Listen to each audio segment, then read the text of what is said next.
Creo que la diferencia es que la misoginia de hace 15 años era más intuitiva, en el sentido de que el hombre que llamaba fácil a una mujer no estaba pensando para sus adentros que, claro, porque el body count y la chochoinflación y tal. Ahora lo que hay es autoconsciente. O sea, es más un toma, jodeos feministas, que os vamos a ganar la batalla cultural. Tú vas a simpatizar antes con un obrero hombre que con Ana Botín, entiendo, ¿no? Hombre, evidentemente. Lo que pasa es que, claro, eso no significa que yo en un ascensor pueda tener más miedo del obrero hombre que de Ana Botín. Cuando ellos te dicen, bueno, ya, y los accidentes laborales, es cierto, o sea, el 98% de los accidentes laborales afectan a los hombres.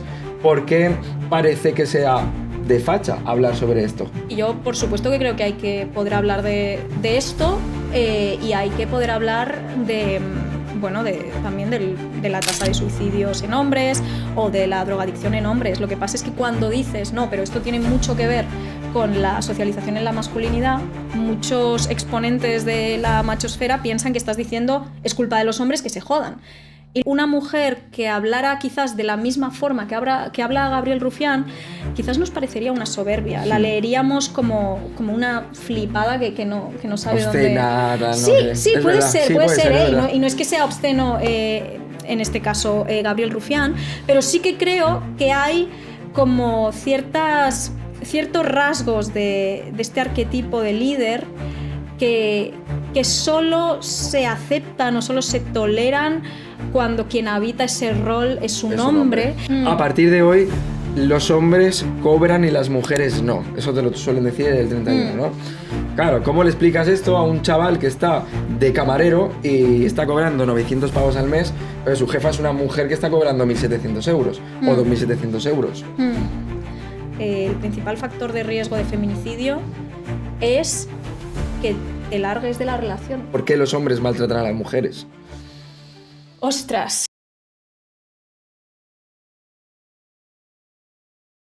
La invitada de hoy ya es conocida por estos lares desde hace años, que es divulgadora. Ella es filósofa. ¿En qué momento se encuentra hoy el feminismo? ¿Cuál es su futuro, su pasado, su presente? ¿Qué contradicciones tiene? ¿Hace falta hoy en día? ¿Qué problemas tenemos? Hoy se baja al barro Aimé Román, que nos va a contar sobre esto. Bienvenida al barro, ¿cómo estás? Pues genial, con muchas ganas de empezar. Hemos tenido algunos problemillas técnicos, pero como pasa siempre...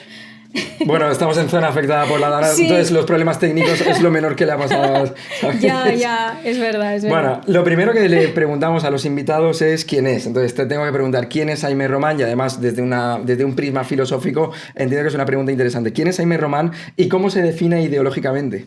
Buah, esta pregunta está pensada con muy mala idea, porque me cuesta mucho definirme y como acotar mi pensamiento, mi posicionamiento. A ver, cuando me exigen de alguna forma que defina mi ideología o desde qué lugar analizo la realidad, pues supongo que digo que soy marxista heterodoxa o más o menos ecléctica. Lo que pasa es que prefiero en general decir qué pienso de cada cuestión y ya la gente que saque sus propias conclusiones y me encasille donde quiera, porque cuando uno se postula como tal o cual, siempre vienen a sacarle punta. No, pero una vez dijiste tal, por lo tanto no eres lo suficientemente X. Entonces yo sí, no tengo problema en definirme, pero sé cómo es la gente, sé que se le saca constantemente a todo punta, así que bueno, sí, yo...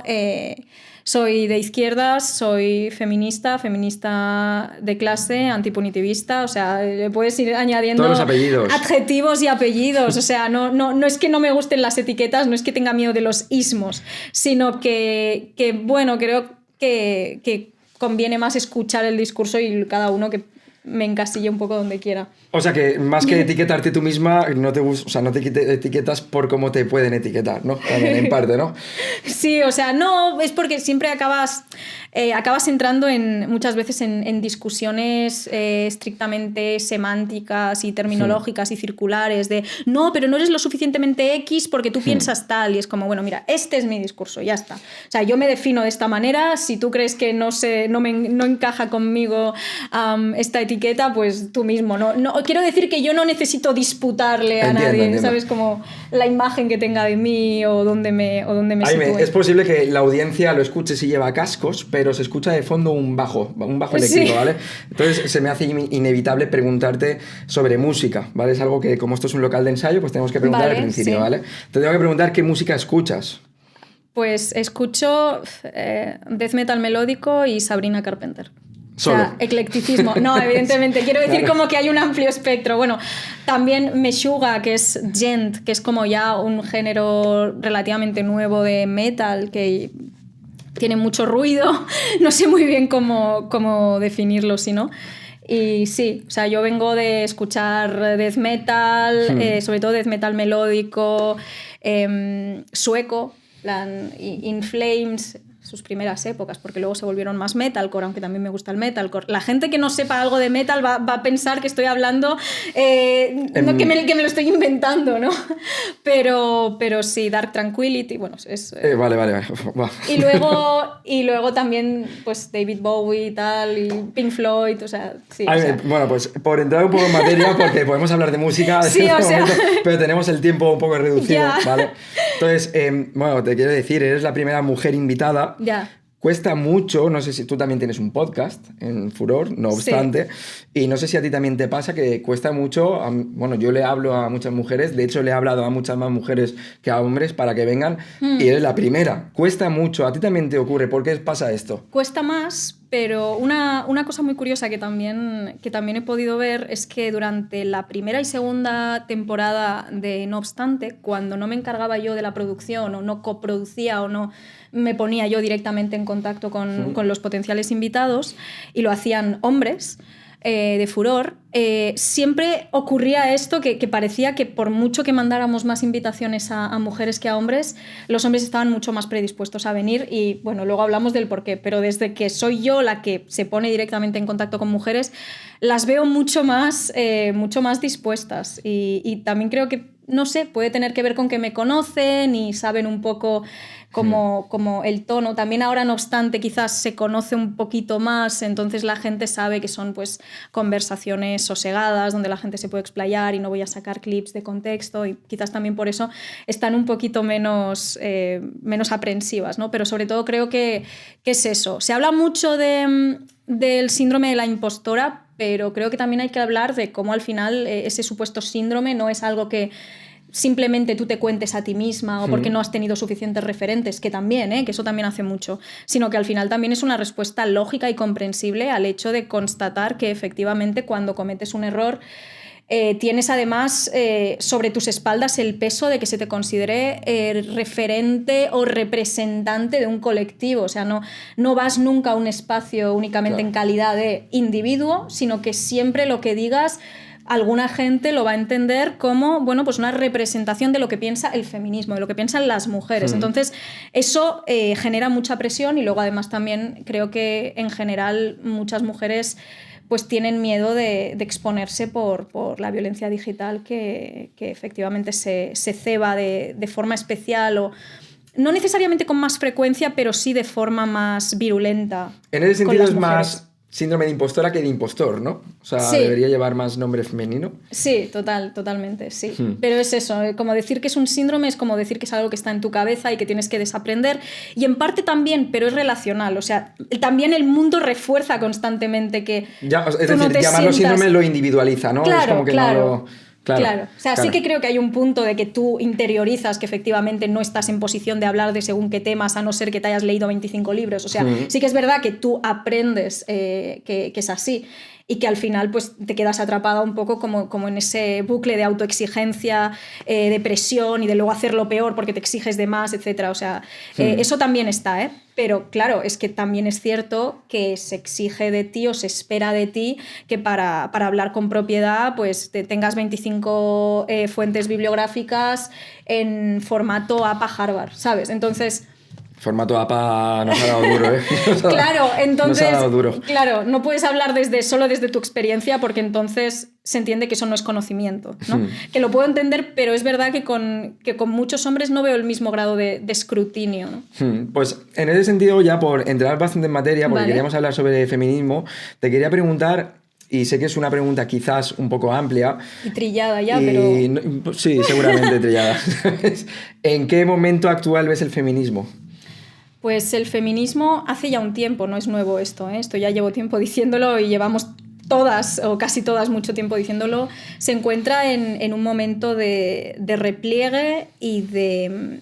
Bueno, y de backlash y de encontrar un poco otra vez su lugar y volver a articularse y bueno, tengo la sensación de que así como en 2014, 2015, 2016, quizás en España fue más en 2018 esa eclosión del movimiento feminista, sobre todo a raíz de, bueno, la controvertida sentencia de la Manada, la primera sentencia,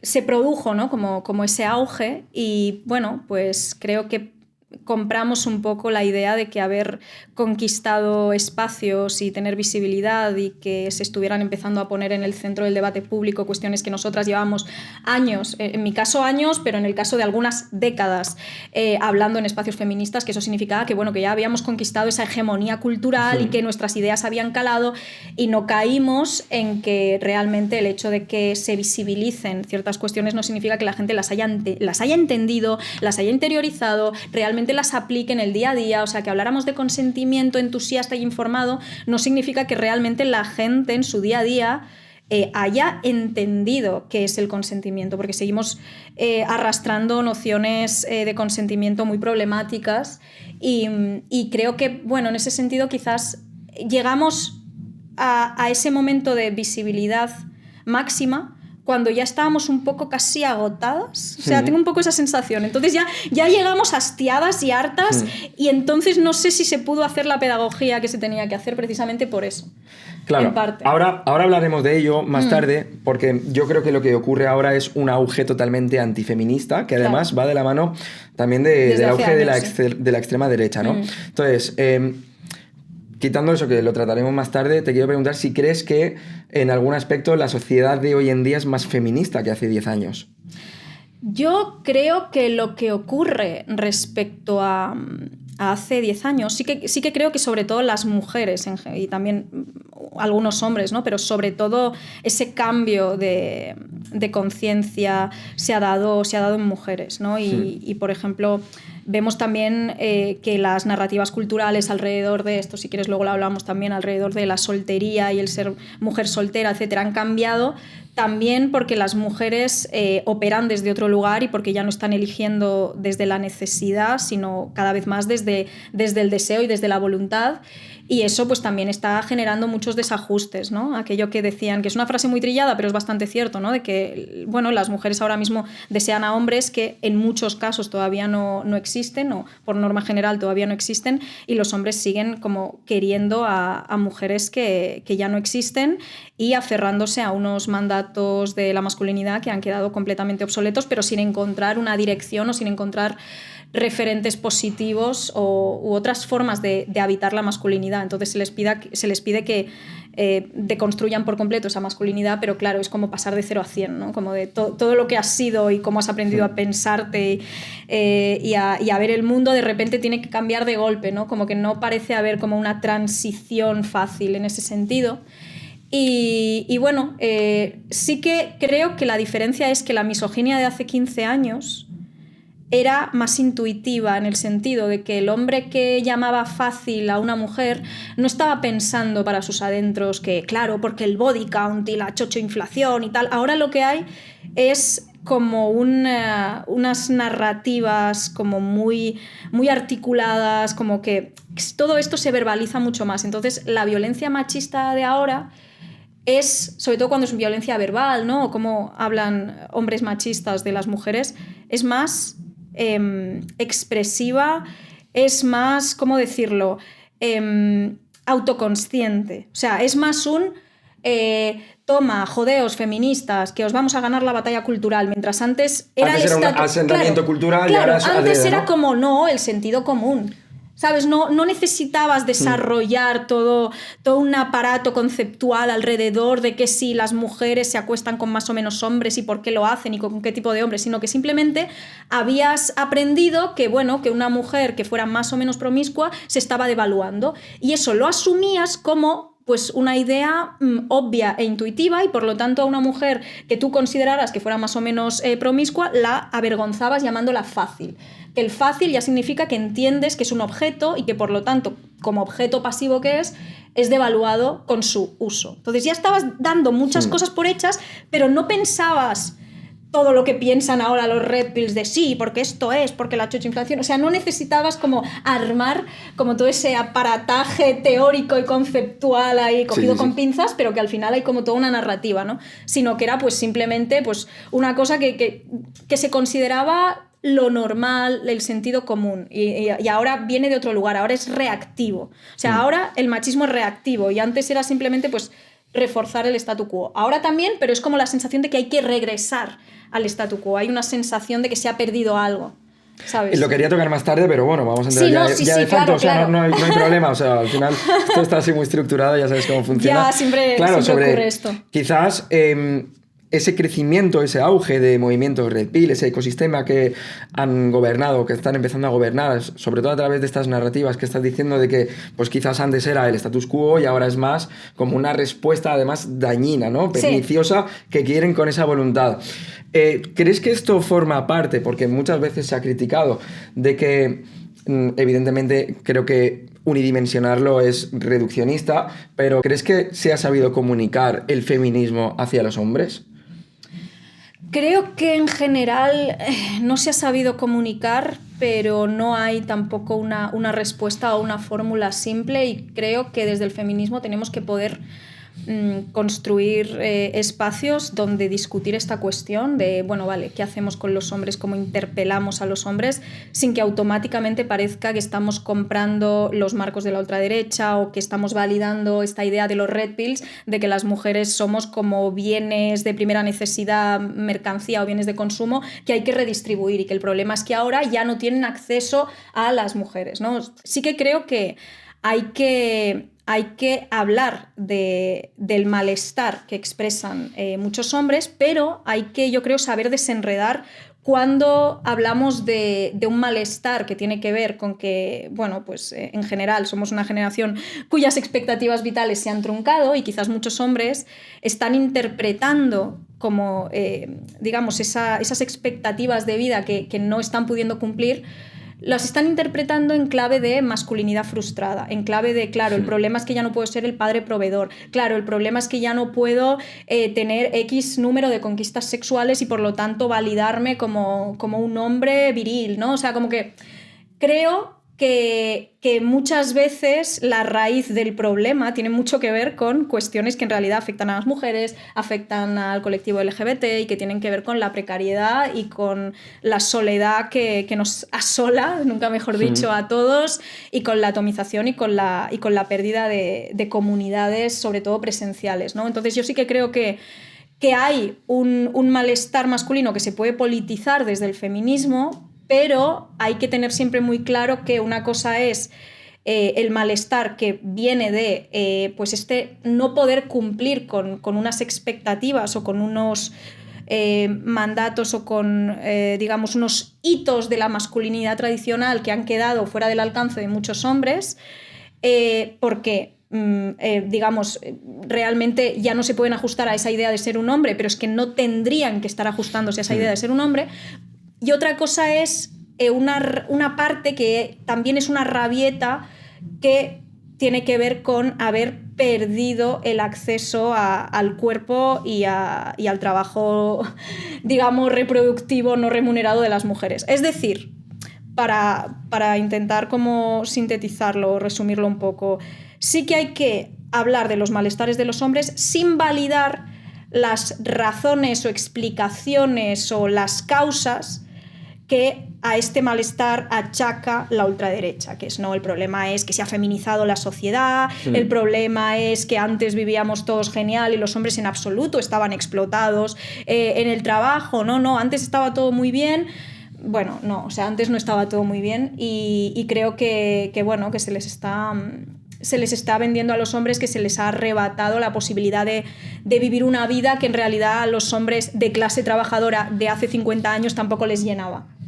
Entonces, pues como que hay que politizarlo, sí, pero siempre hilando bastante fino para intentar que no se convierta en un sí, te voy a decir, chaval misógino que se ha radicalizado en estos espacios, te voy a decir exactamente lo que quieres oír para que no seas misógino. No, pero también es verdad que el cállate pavo, a pesar de que, bueno, pues puedo entender que necesitemos espacios de desahogo y que surja ese hartazgo, y que no siempre apetezca hacer pedagogía, yo eso lo puedo entender y no voy como a fiscalizar cómo se expresan otras feministas.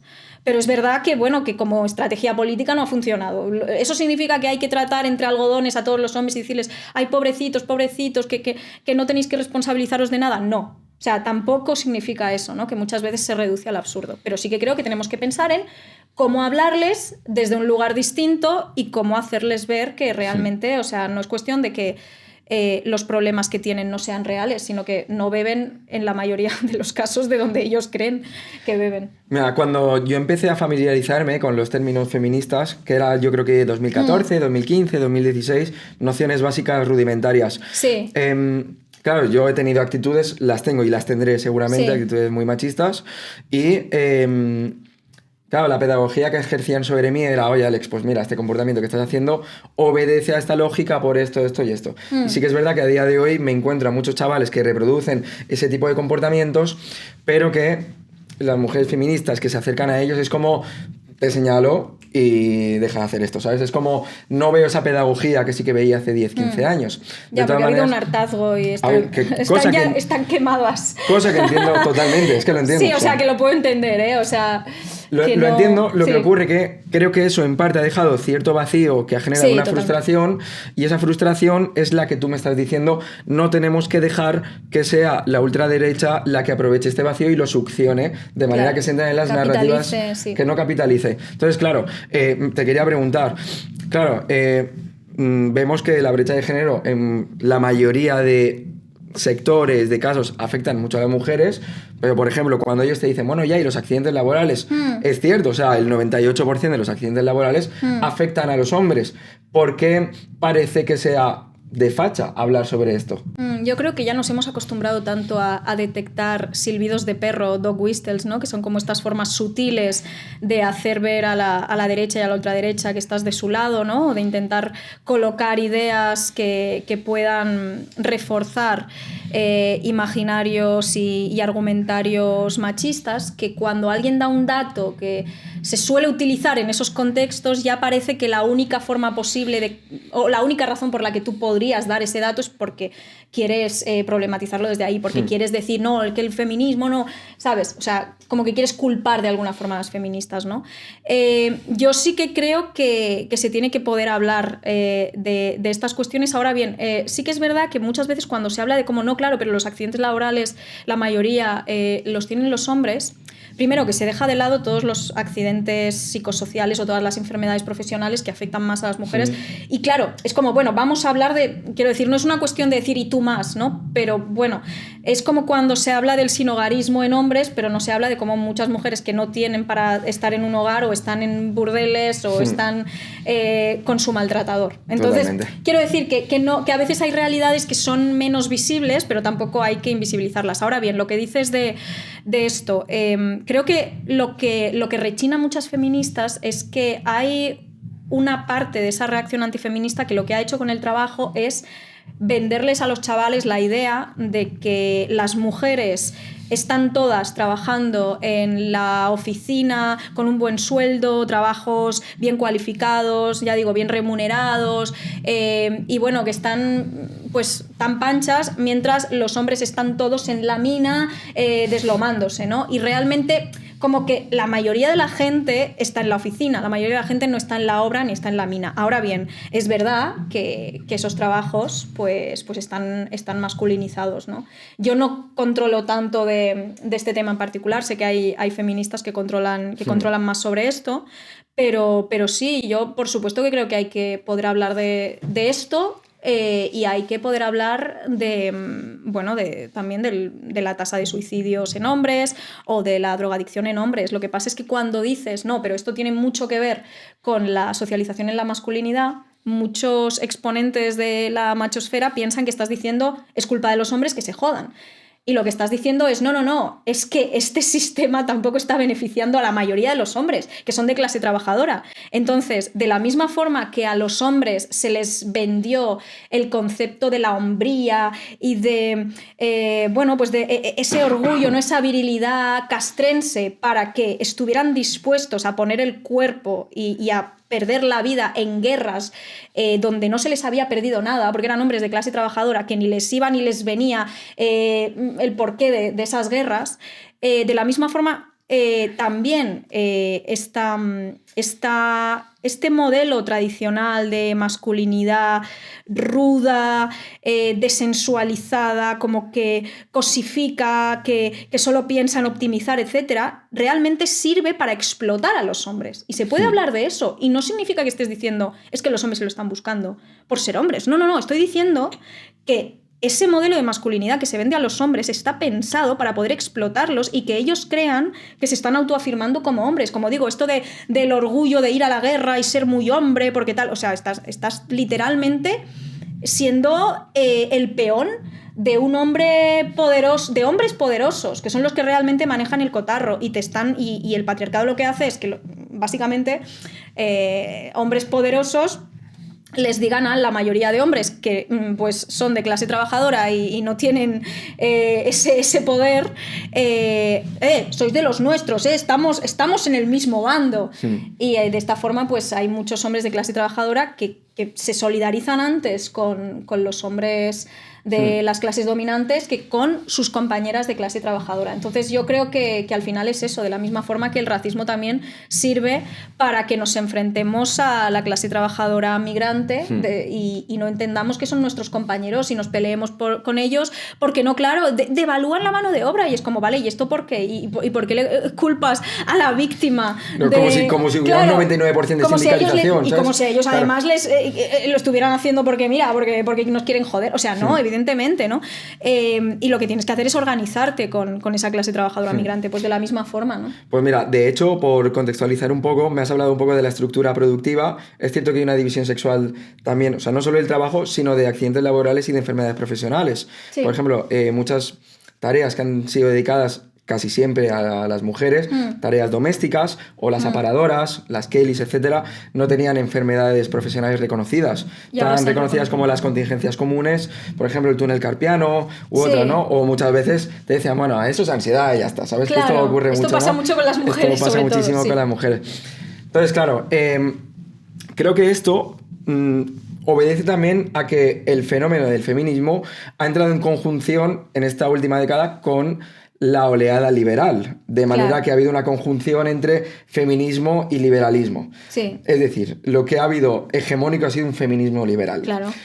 ¿Qué ocurre con esto? Que lo que hace es desclasar las luchas. Claro. Entonces, claro, te quería preguntar acerca de ese feminismo liberal, que ese falso empoderamiento, o empoderamiento, no sé cómo lo verás tú, pues no sé, ¿qué opinas tú del feminismo liberal? El feminismo liberal compra una versión aplicada a las desigualdades de género de lo que es el trickle-down economics, o por parte del neoliberalismo, ¿no? O como la economía del goteo, que es esta idea de, no, bueno, pues al final los CEOs van a generar riqueza para todos, ¿no? Entonces, si hay más mujeres CEOs, eso va a,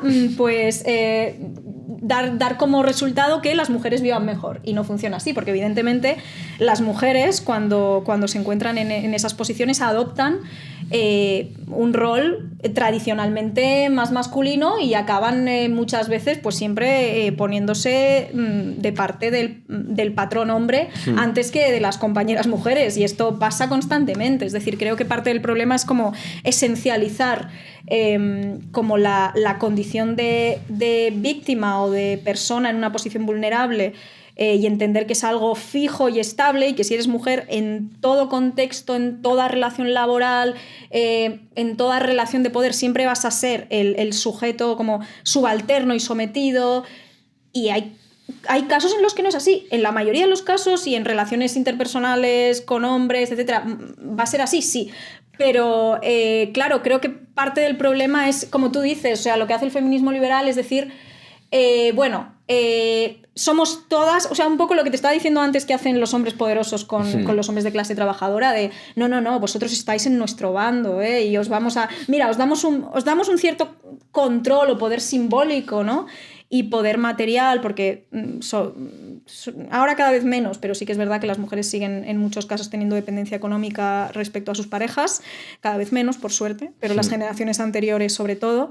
Y un poco lo que les regalaban los hombres poderosos a los hombres de clase trabajadora era eso, eran, bueno, estate tranquilo porque a pesar de que no pinches ni cortes y no tengas derechos y estés explotado, cuando vuelvas a casa siempre vas a tener...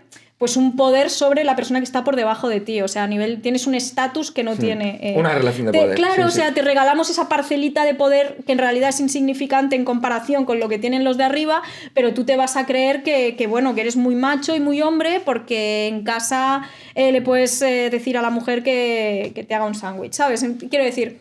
que era un poco esa idea. Entonces, creo que el feminismo liberal en ese sentido hace lo mismo, de no, estamos buscando lo mismo, ¿no? Estamos en las mismas, y no es así. O sea, no son nuestras aliadas las CEOs de multinacionales, lo siento mucho, y que haya más mujeres en... Es decir, o sea, perdona que por no soy cortarte. feminista liberal, no, pero es que yo me voy del tema ya, acabo ya, pero es decir, tú vas a simpatizar antes con un obrero hombre que con Ana Botín, entiendo, ¿no? Hombre, evidentemente. Lo que pasa es que, claro, eso no significa que yo en un ascensor pueda tener más miedo del obrero hombre que de Ana Botín. Eso, una cosa no quita la otra. Es decir, yo creo que mis intereses objetivos materiales coinciden con los intereses objetivos, que no subjetivos, lo que él crea que necesita, que es ser muy hombre y tal. No, o sea, lo que realmente yo creo que le haría bien y le haría libre a ese hombre. Creo que lo que le haría bien y le haría libre de verdad a ese hombre también me haría bien y me haría libre a mí. Y no a Ana Botín. ¿Sabes? Mis intereses coinciden, claro. Los intereses objetivos, claro. Sí. Mis intereses objetivos son los mismos que los de ese hombre. Ahora bien, claro, es verdad que hay pues también una socialización y una subjetividad que hace que yo pues pueda estar más alerta porque entiendo que bueno, en muchos casos no me va a reconocer como una igual, y ese es el problema. O sea, lo cual no significa que yo no le vea como mi compañero. La pregunta es si él me ve como su compañera. Claro. O sea, ese es el tema, ¿no? Sí, preguntarle, acercarnos a ellos, claro, ¿no? También, claro, que quizás es lo necesario, lo veníamos hablando, ¿no? Antes de trayecto, que yo te decía, es que claro, yo creo que el feminismo se tiene que dirigir mucho a los hombres porque es el sujeto que comete es el malhechor. Es decir, es quien comete la violencia normalmente. Contra sí mismo y contra las mujeres. Contra sí mismo y contra las mujeres. Es decir, es un sujeto violento. O sea, no hay que decir que es un sujeto violento, pero se cría en un ambiente que le puede dar pie a ello. Entonces, yo creo que en ese sentido quizás es la oportunidad de acercarnos a ellos, cosa que no se ha sabido hacer, creo. No sé si estás de acuerdo. Sí, pero claro, o sea, yo por un lado tengo ahí como sentimientos encontrados porque entiendo como esa queja de muchas feministas de, claro, pero es que tampoco podemos aquí comprar la idea de que es el deber de las mujeres maternar a los hombres y ser quienes les acompañan en su proceso de autosuperación personal como si fuera nuestro deber y algo que se nos tiene que encomendar a nosotras. Mira, y estoy de acuerdo, pero al final... Perdón por cortarte, o sea, para que se entienda el ejemplo, ¿vale? Es como si a un ladrón, como si en un acto de hurto tienes que enseñar a quien está siendo robado o al ladrón. Claro, yo creo que hay que enseñarle al ladrón a no robar, es decir, ¿sabes? Que yo lo que ocurre, y es ahí donde tengo discrepancias y donde, pues eso, pues donde choco con muchas feministas, es en que yo, cuando pienso en estrategias políticas, cuando pienso en medidas, cuando pienso en políticas, no pienso en qué merece esa persona, sino en... ¿qué consecuencias va a tener hacer esto? ¿Esto va a ser útil? Lo que pienso es, ¿va a ayudar a más mujeres a no estar expuestas a esa violencia? ¿Va a minimizar el riesgo? ¿Sí o no? Es lo que me pregunto. No me pregunto si ese chaval igual que ha sido violento y misógino merece o no mi comprensión, porque para mí no es una cuestión moral de que si merece o no merece. Para mí es una cuestión de pragmatismo, de vale, pero ¿qué hacemos? Porque si no hacemos nada, vamos a seguir conviviendo con estos hombres. Que yo creo que esto es una cosa también que las redes nos han hecho pues comprar esta ficción donde, bueno, pues a las personas que no nos gustan o a las personas que efectivamente pues nos hieren y ejercen violencia contra nosotras, pues podemos simplemente condenarlas al ostracismo para estar seguras nosotras y ya está, y se acaba el problema, y es como, no está. O sea, esas personas van a seguir ahí, y yo entiendo que necesitemos algunos espacios que sean seguros solo para nosotras, etcétera, pero como estrategia política a largo plazo, esa resistencia o ese repliegue nos sirve, porque algo tienes que hacer, porque estas personas, es como tu cuñado facha tal, o sea, que sí, que no tendrá razón, si es que no tendrá razón, si es que yo también creo que la razón la tienes tú y no el cuñado facha, la cuestión es que no va a desaparecer. Y menos si le llamas facha pobre, ¿no? Bueno, es que lo de facha pobre además nunca me ha gustado, pero bueno, porque es ya meter el pobre, bueno, pues igual tampoco tú te has sabido acercar a esa persona de clase trabajadora del todo bien, o no has sabido comunicar, ¿no? Sí que creo que hace falta autocrítica, pero es verdad que es complicado, porque a veces parece que hacer autocrítica significa que automáticamente tienes que decir, no, mira, pues hay que hacer exactamente lo mismo que la ultraderecha, ¿no? Sí, un maniqueísmo ahí súper... Claro, como de o lo uno o lo otro, claro. ¿No? O eres súper... Sí, muy bipolar, ¿no? Claro. O eres, claro, o antagonizas a saco y alienas a saco, o...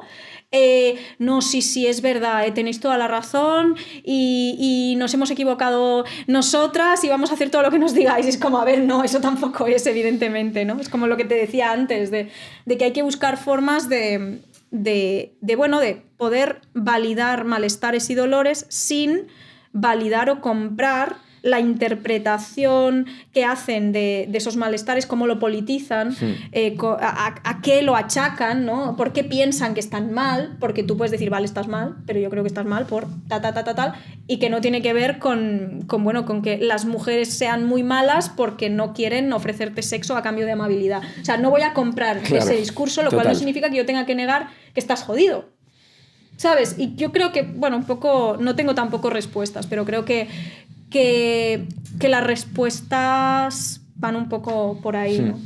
Oye, ¿los técnicos bien o qué? ¿Cómo va el tema por ahí? ¿Todo en orden? Seguimos.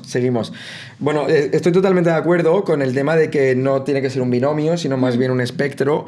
Y bueno, entrando en materia de lo que has dicho de los espacios no mixtos, es quizás de las cosas que más entiendo, y más con lo que hemos visto de los episodios en partidos políticos, con artistas que además siguen tocando. Pero ¿sabes, hot take, ¿sabes también que nos ha demostrado la política? Que tener representación femenina muchas veces no evita que se sigan reproduciendo estas violencias, porque al final el problema no es individual, es de estructura, es los hiperliderazgos, la jerarquización absoluta, el estar sometido a lo que te dice el jefe porque tu sustento depende de eso. Entonces, esta idea de que... O sea, yo quiero que haya más representación de mujeres en todos los espacios, porque creo que eso significará que estamos haciendo que no las estamos disuadiendo de ocupar el espacio público y donde se toman las decisiones. Entonces yo creo que es buena señal que haya mujeres. Ahora bien, en sí mismo, si no tenemos realmente, si no hay realmente un cambio de mentalidad y de paradigma, no sirve de gran cosa, porque al final, o sea, no pocas veces mujeres cuando obtienen cierto poder o cierta responsabilidad, pues acaban operando de forma no muy distinta, en el sentido no de agredir ellas, pero sí quizás de mirar para otro lado. Y en este caso no estoy diciendo por ningún nombre en concreto, lo estoy diciendo porque es en general una cosa que se da, que se da en las empresas también. Es decir, no lo sé, puede que efectivamente hay algunos espacios donde el hecho de tener a más mujeres sí que haya dado como resultado que se acompañe más y mejor a mujeres que denuncian acoso laboral y acoso sexual en el trabajo. O sea, no niego que eso se dé, pero en general en espacios donde estas cosas se leen como una amenaza existencial y por lo tanto lo que más conviene es que te calles la boca. Igual el hecho de tener mujeres en sí mismo no es lo que te salva. Necesitamos... Y de hecho, no creo que sea lo mismo porque, o sea, en las empresas existen como planes de igualdad que además están como fiscalizados por auditorías externas. Claro. Pero en partidos no. O sea, es decir, en partidos hay como... O sea, lo que hay es como unas auditorías que son como internas, mecanismos de dentro del partido que son elegidos por las propias direcciones de los partidos. Entonces, como... Ya, y al final muchas veces, ojalá se tratara de simplemente intentar hacer como ese acompañamiento y ese ejercicio de reparación desde dentro, sin necesidad de que las víctimas tuvieran que pasar por un proceso judicial con todo lo que eso conlleva, y además cuando muchas veces algunas de las violencias que sufrimos no son punibles, o sea, pueden ser reprochables y podemos decir, oye, hasta aquí, esto no está bien y esto no me lo puedes hacer, pero no sé, quizás tampoco la descripción de los hechos no encaja en un tipo penal, ¿sabes? O sea, igual no hace falta que estés 3 años en la cárcel, pero sí que se te paren los pies y que no puedas seguir haciendo lo mismo con impunidad, ¿no? Entonces, es muy jodido porque creo que se suponía que estos espacios, que si comités de garantías o espacios de cuidados y demás, estaban para poder acompañar a esas mujeres y que no tuvieran que solas enfrentarse pues bueno, a qué hago para que se me repare el daño que se me ha hecho, pero muchas veces no sé si más bien, no lo sé, quizás acaban sirviendo más como arma de disuasión, de bueno, ¿sabes? Y que no es casualidad, o sea, no sé si has militado en partidos. En partidos con representación institucional. Yo he militado en partidos parlamentaria, no. Y tú ves un fenómeno muy común que es muchas mujeres que empiezan a militar. Pero conozco muchas mujeres que han militado en partidos con representación parlamentaria, eso sí. Claro, entonces... y se acaban yendo. Es decir... Sí, se van ellas. Se van ellas sí. Porque además ves como... Tienen un discurso desde las élites del partido, desde las cúpulas, súper feminista, de espacios seguros, tal, y luego acaban reproduciendo esas dinámicas que tú estás diciendo, ¿no? Sí. Se acaban marchando. Claro, ahora que estamos en tema de política, luego nos retrotraeremos otras cosas que hemos mencionado, pero ahora que estamos hablando de política, quiero mezclarlo un poco con algo que has dicho de muchos hombres se están viendo, o la masculinidad tradicional se veía reforzada por... digamos, otros hombres que eran muy viriles, etcétera, ¿no? ¿Crees que en ese sentido estamos viéndolo ahora en la izquierda, sobre todo con Emilio Delgado, con Gabriel Rufián? ¿Crees que hacen falta de nuevo líderes masculinos? Como que hagan falta, no sé si hacen falta por el hecho de ser líderes masculinos. No, pero ese liderazgo de... Claro. Durante estos 10 años nos decían, hace falta lideresas porque... estaba asociado sobre todo a la feminidad, ¿no? O sea, como... sí, como esta idea de feminizar la política, que además no me gusta nada. No, porque era como perpetuar estereotipos. Un marco esencialista, ¿sabes? Sí. Claro, de cómo ellas se dedican a los cuidados, etcétera. Claro, ya te ¿sabes? digo, yo sí que abogo por una mayor representación de mujeres, pero no desde esta mística de la feminización de la política y la cultura de los cuidados, que luego muchas veces en política tampoco se acaba reproduciendo o tampoco se acaba dando, ¿no? Creo que pasa una cosa con Gabriel Rufián y Emilio Delgado, y de hecho se lo dije a Emilio Delgado cuando estuvo en mi podcast, que es que estamos en un momento en el que mucha gente busca líderes muy tajantes, un poco canallitas, un poco, no quiero decir soberbios, pero que no suenen mojigatos, vamos a decir entre comillas, sino que, bueno, pues que sean un poco incorrectos. Y esto creo que es algo que se lee como masculino, porque una mujer que hablara quizás de la misma forma que habla Gabriel Rufián, quizás nos parecería una soberbia. La leeríamos como una flipada que no sabe obscena, dónde... Sí, puede ser. Y no es que sea obsceno, en este caso, Gabriel Rufián, pero sí que creo que hay como ciertos rasgos de este arquetipo de líder que solo se aceptan o solo se toleran cuando quien habita ese rol es un hombre. Y creo que eso lo vemos con Gabriel Rufián. Entonces ojalá no fuera así, y yo espero que, bueno, que si tira para adelante esta propuesta de Gabriel Rufián y Emilio Delgado... ¿Crees que va a tirar para adelante? Es que no lo sé, porque ahora la política de verdad, sobre todo la política institucional, es... últimamente, sobre todo, tan volátil, tan impredecible, que un día parece una cosa, al día siguiente parece otra. Entonces no quiero aventurarme a hacer predicciones que van a envejecer mal, diga lo que diga.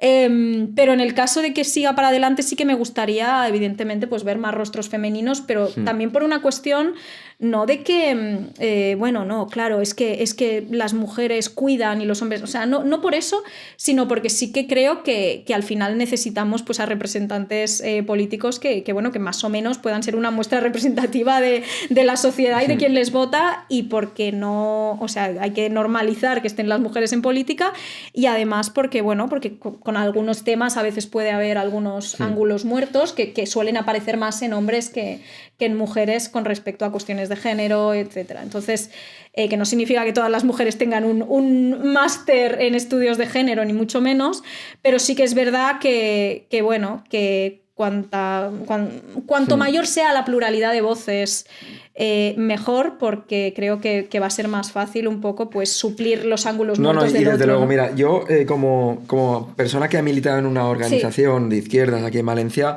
yo te cuento un fenómeno que he visto mucho, que es normalmente las ejecutivas, los espacios de decisión dentro de los partidos están masculinizados, pero por estatutos tienen que haber mujeres, ¿vale? Entonces, ¿qué es lo que ocurre? Que muchas veces en estos partidos entra una mujer y al toque, al momento, la meten en ejecutivas o la meten en órganos de decisión. Claro, esto a ella le mete una presión enorme. No. Claro, porque es como muchas veces las élites y las cúpulas de los partidos acaban instrumentalizando a las mujeres. Totalmente, que entran y tokenizando y también a las personas racializadas. Correcto, o sea, en plan de, entra una mujer. Sí.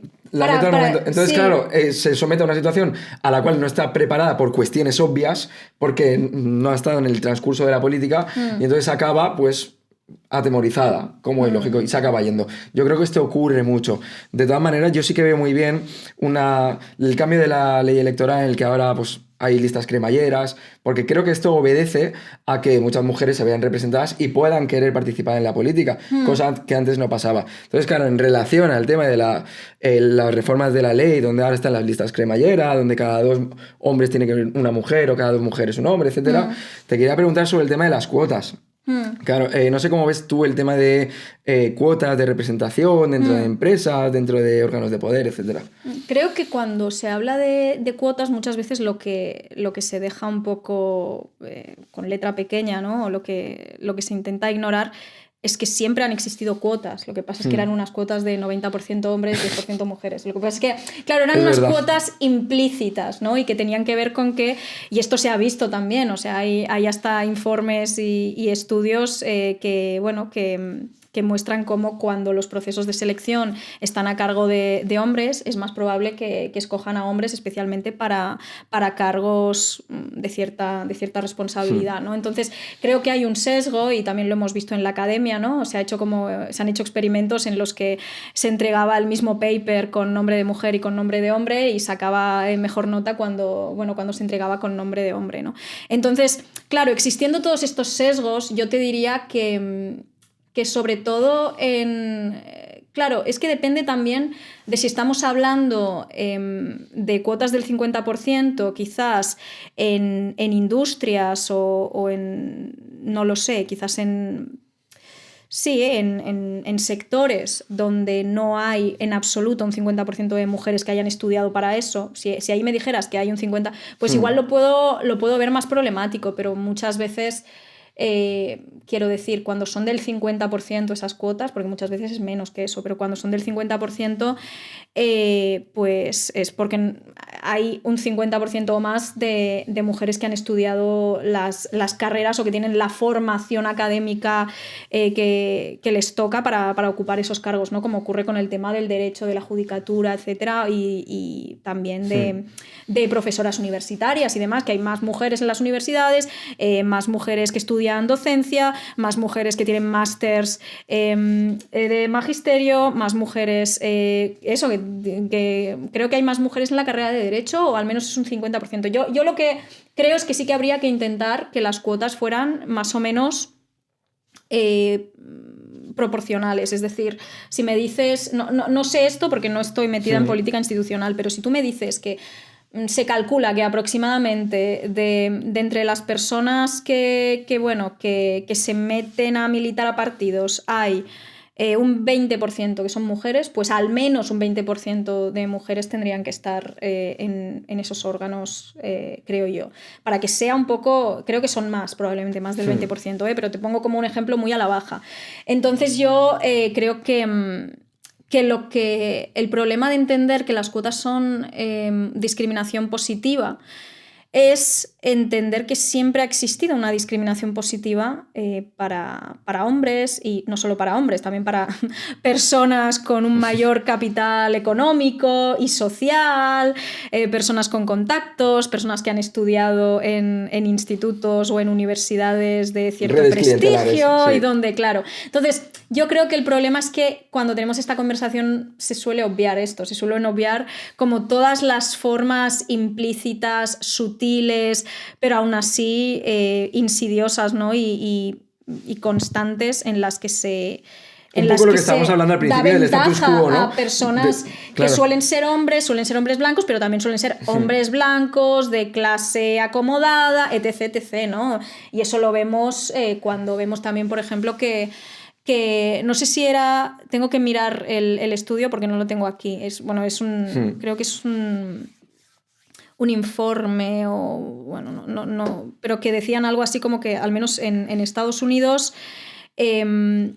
los que peor notas sacaban de entre las clases más pudientes tenían las mismas probabilidades de ir a la universidad que los que mejores notas sacaban de entre las clases más precarizadas y más humildes. Entonces, creo que a veces... algunas veces hemos visto que esto también pasa con mujeres, no en la misma, quizás no tan exagerado en el sentido de que las mujeres iban a la universidad, me refiero a la hora de ocupar cargos de responsabilidad. Como te digo, para mí no se trata de que si las mujeres pasan a ser altas ejecutivas en los consejos de administración de empresas multinacionales, de repente las mujeres se vayan a emancipar, ni mucho menos. Pero sí que creo que el hecho de que haya una menor representación femenina es sintomático del problema. No significa que solo por resolver eso, sobre todo cuando hablamos de las que están pues en lo más alto o aspiran a lo más alto, ¿no? Eso vaya a ayudar a las mujeres en su conjunto, a las mujeres de clase trabajadora. En general, yo no pienso tanto... Sí que creo que hay que mirárselo porque creo que es un indicador de cómo va una sociedad, pero no creo que haya que centrarse tanto en lo que llaman el techo de cristal como en lo que llaman barro, ¿no? El suelo pegajoso. El barro. Claro, el barro. Yo lo que no quiero decir, vale...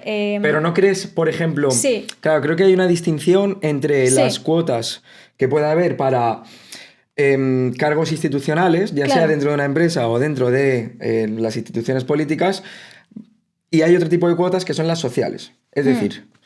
Por ejemplo, en el mundo de la música. La música está muy masculinizada con el tema de instrumentos musicales. O sea, total. El bajista, yo qué sé, los grupos de música en la escena valenciana de la música, casi todos están cooptados por hombres. Entonces, el hecho de que haya mujeres en televisión tocando el bajo, a pesar de que solo haya una entre 85, a mí me parece un indicador positivo para que luego muchas mujeres quieran tocar el bajo, ¿no? O sea, entonces, también... claro, por eso te hablo de ese tipo de cuotas a la hora de estar en televisión. Claro, sí, o sea, también al final es como una especie de profecía autocumplida, o sea, cuantas más mujeres ocupan ciertos espacios, luego más mujeres van a querer ocupar esos espacios porque van a ver que no son hostiles o van a entender que son bienvenidas ahí.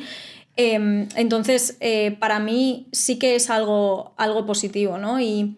Y sobre todo lo que te decía, que yo, por ejemplo, recuerdo que estuve en un congreso en el que hablaban de, mira qué bien, en no sé cuántas empresas multinacionales hay al menos un 20%, que tampoco era el 50 ni nada, pero hay al menos un 15 o un 20% de mujeres como digamos, en el consejo de administración. De administración.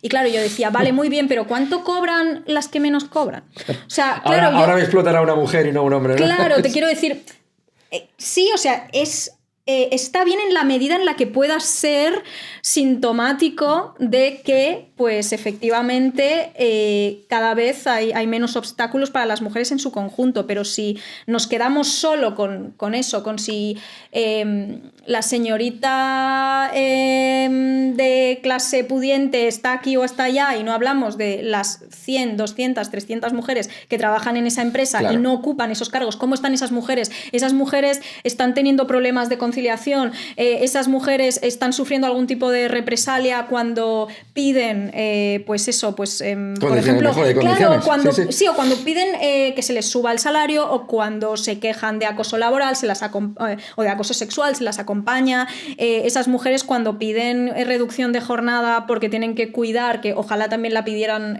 más los hombres, porque me parece que el 80% de las veces lo piden las mujeres, o el 70%, yo tengo que mirarlo también, es que no tengo los datos aquí, porque no sabía que me ibas a preguntar, entonces me has traído aquí un poco... Sorpresa.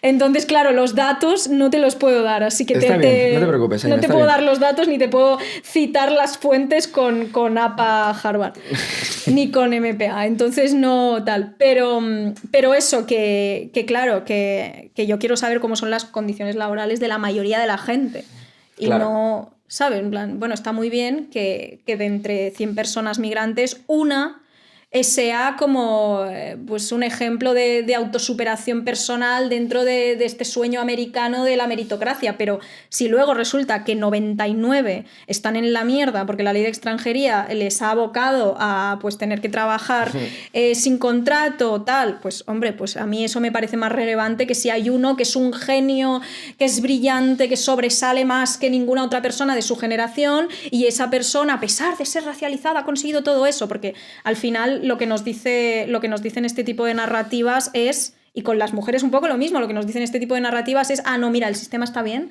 porque recompensa, vale, sí, pero recompensa a esa mujer que viene normalmente de clases más pudientes, no solo eso, mujer que tiene contactos, no solo eso, mujer que además tiene que sobresalir el triple, como bueno, vale, pero ¿y las mujeres con menos opciones o con menos capacidades, cómo están? O sea, ya está, preguntémonos cómo están la mayoría. O sea, el feminismo del 99% va de eso. Un poco el pinkwashing este, ¿no? Que sí, vemos. No, es lo mismo, o sea, claro. Claro, o sea, claro. Tienes a una mujer que está firmando contratos arriba, que está muy bien, pero la que tienes bajo en el barro está puteadísima, ¿no? Está muy claro, y está trabajando 10 horas y no está cobrando las extra. Bueno, pero tienes aquí una CEO mujer. Bueno, vale, muy bien, pero quiero decir, hay que poner un poco el foco donde hay que ponerlo, ¿no? Claro, en ese sentido quizás también te quería preguntar, uno, por la brecha de género, si crees que se ha comunicado bien, porque evidentemente hay una brecha de género en el que lo que estabas comentando, por las conciliaciones familiares, la cantidad de bajas, el tipo de trabajo que se tiene, no porque, para aclarar, no porque en una industria haya un hombre y una mujer, ella cobra menos, eso no ocurre, pero sí que se tiende normalmente a que... Normalmente es más, es como indirecto. En sectores diferentes, sí, ¿no? Como la división sexual del trabajo condena o se eso, les ¿no? hace, a veces sí que ocurre, por eso, que se le rebaja en los contratos la categoría profesional. Eso Correcto. Sí que puede ocurrir. Pero en general el problema o la razón por la que se produce la brecha salarial de género tiene que ver con que las mujeres acaban asumiendo una mayor carga de trabajo doméstico y de crianza y de cuidados no remunerado, por lo tanto hacen menos horas extra remuneradas, por lo tanto hacen menos networking, por lo tanto es más difícil que asciendan, etc.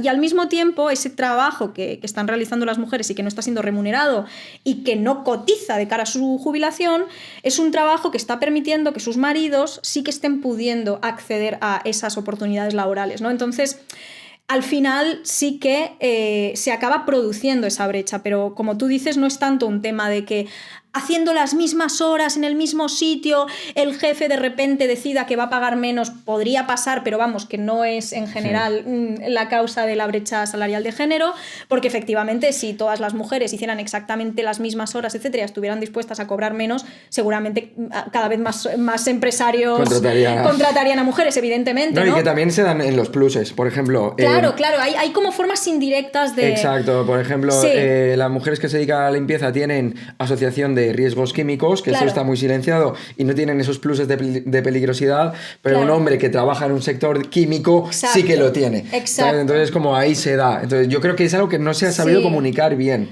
Sobre eso todo puede ser, porque te lo estaba comentando. Yo sí que he intentado comunicarlo, pero no me hacen ni puto caso. Es complicado porque además forma parte de la lucha de clases y eso evidentemente pues no va a llegar, ¿no?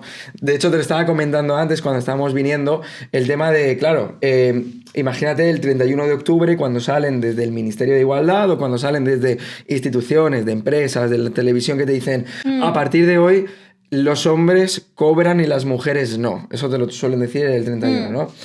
Claro, ¿cómo le explicas esto a un chaval que está de camarero y está cobrando 900 pavos al mes, pero su jefa es una mujer que está cobrando 1.700 euros o 2.700 euros?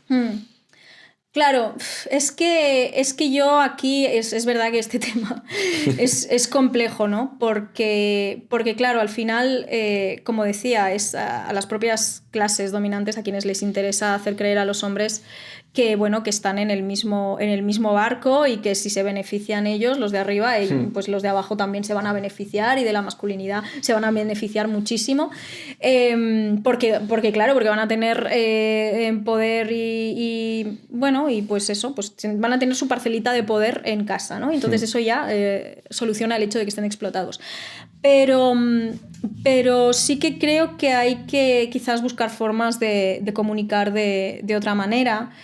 Es verdad que yo, por ejemplo, esta consigna en particular no la había llegado a problematizar tanto porque, claro, yo pensaba, bueno, se va a entender que es como el conjunto de la sociedad, pero es verdad que, claro, la distancia entre lo que cobran tanto hombres como mujeres que están, digamos, que perciben las rentas más bajas o los salarios más bajos, ¿no? Mejor dicho, y los que perciben los salarios más altos o las rentas más altas, o sea, es que es tan descomunal que a veces es verdad que hacer como estos cálculos donde un poco llegas al Es verdad que es complicado. Yo, pues, sí, no sé cómo... Lo que pasa es que entiendo lo que quieres decir, pero si te soy sincera, no sé exactamente cómo reformularía esa consigna en particular.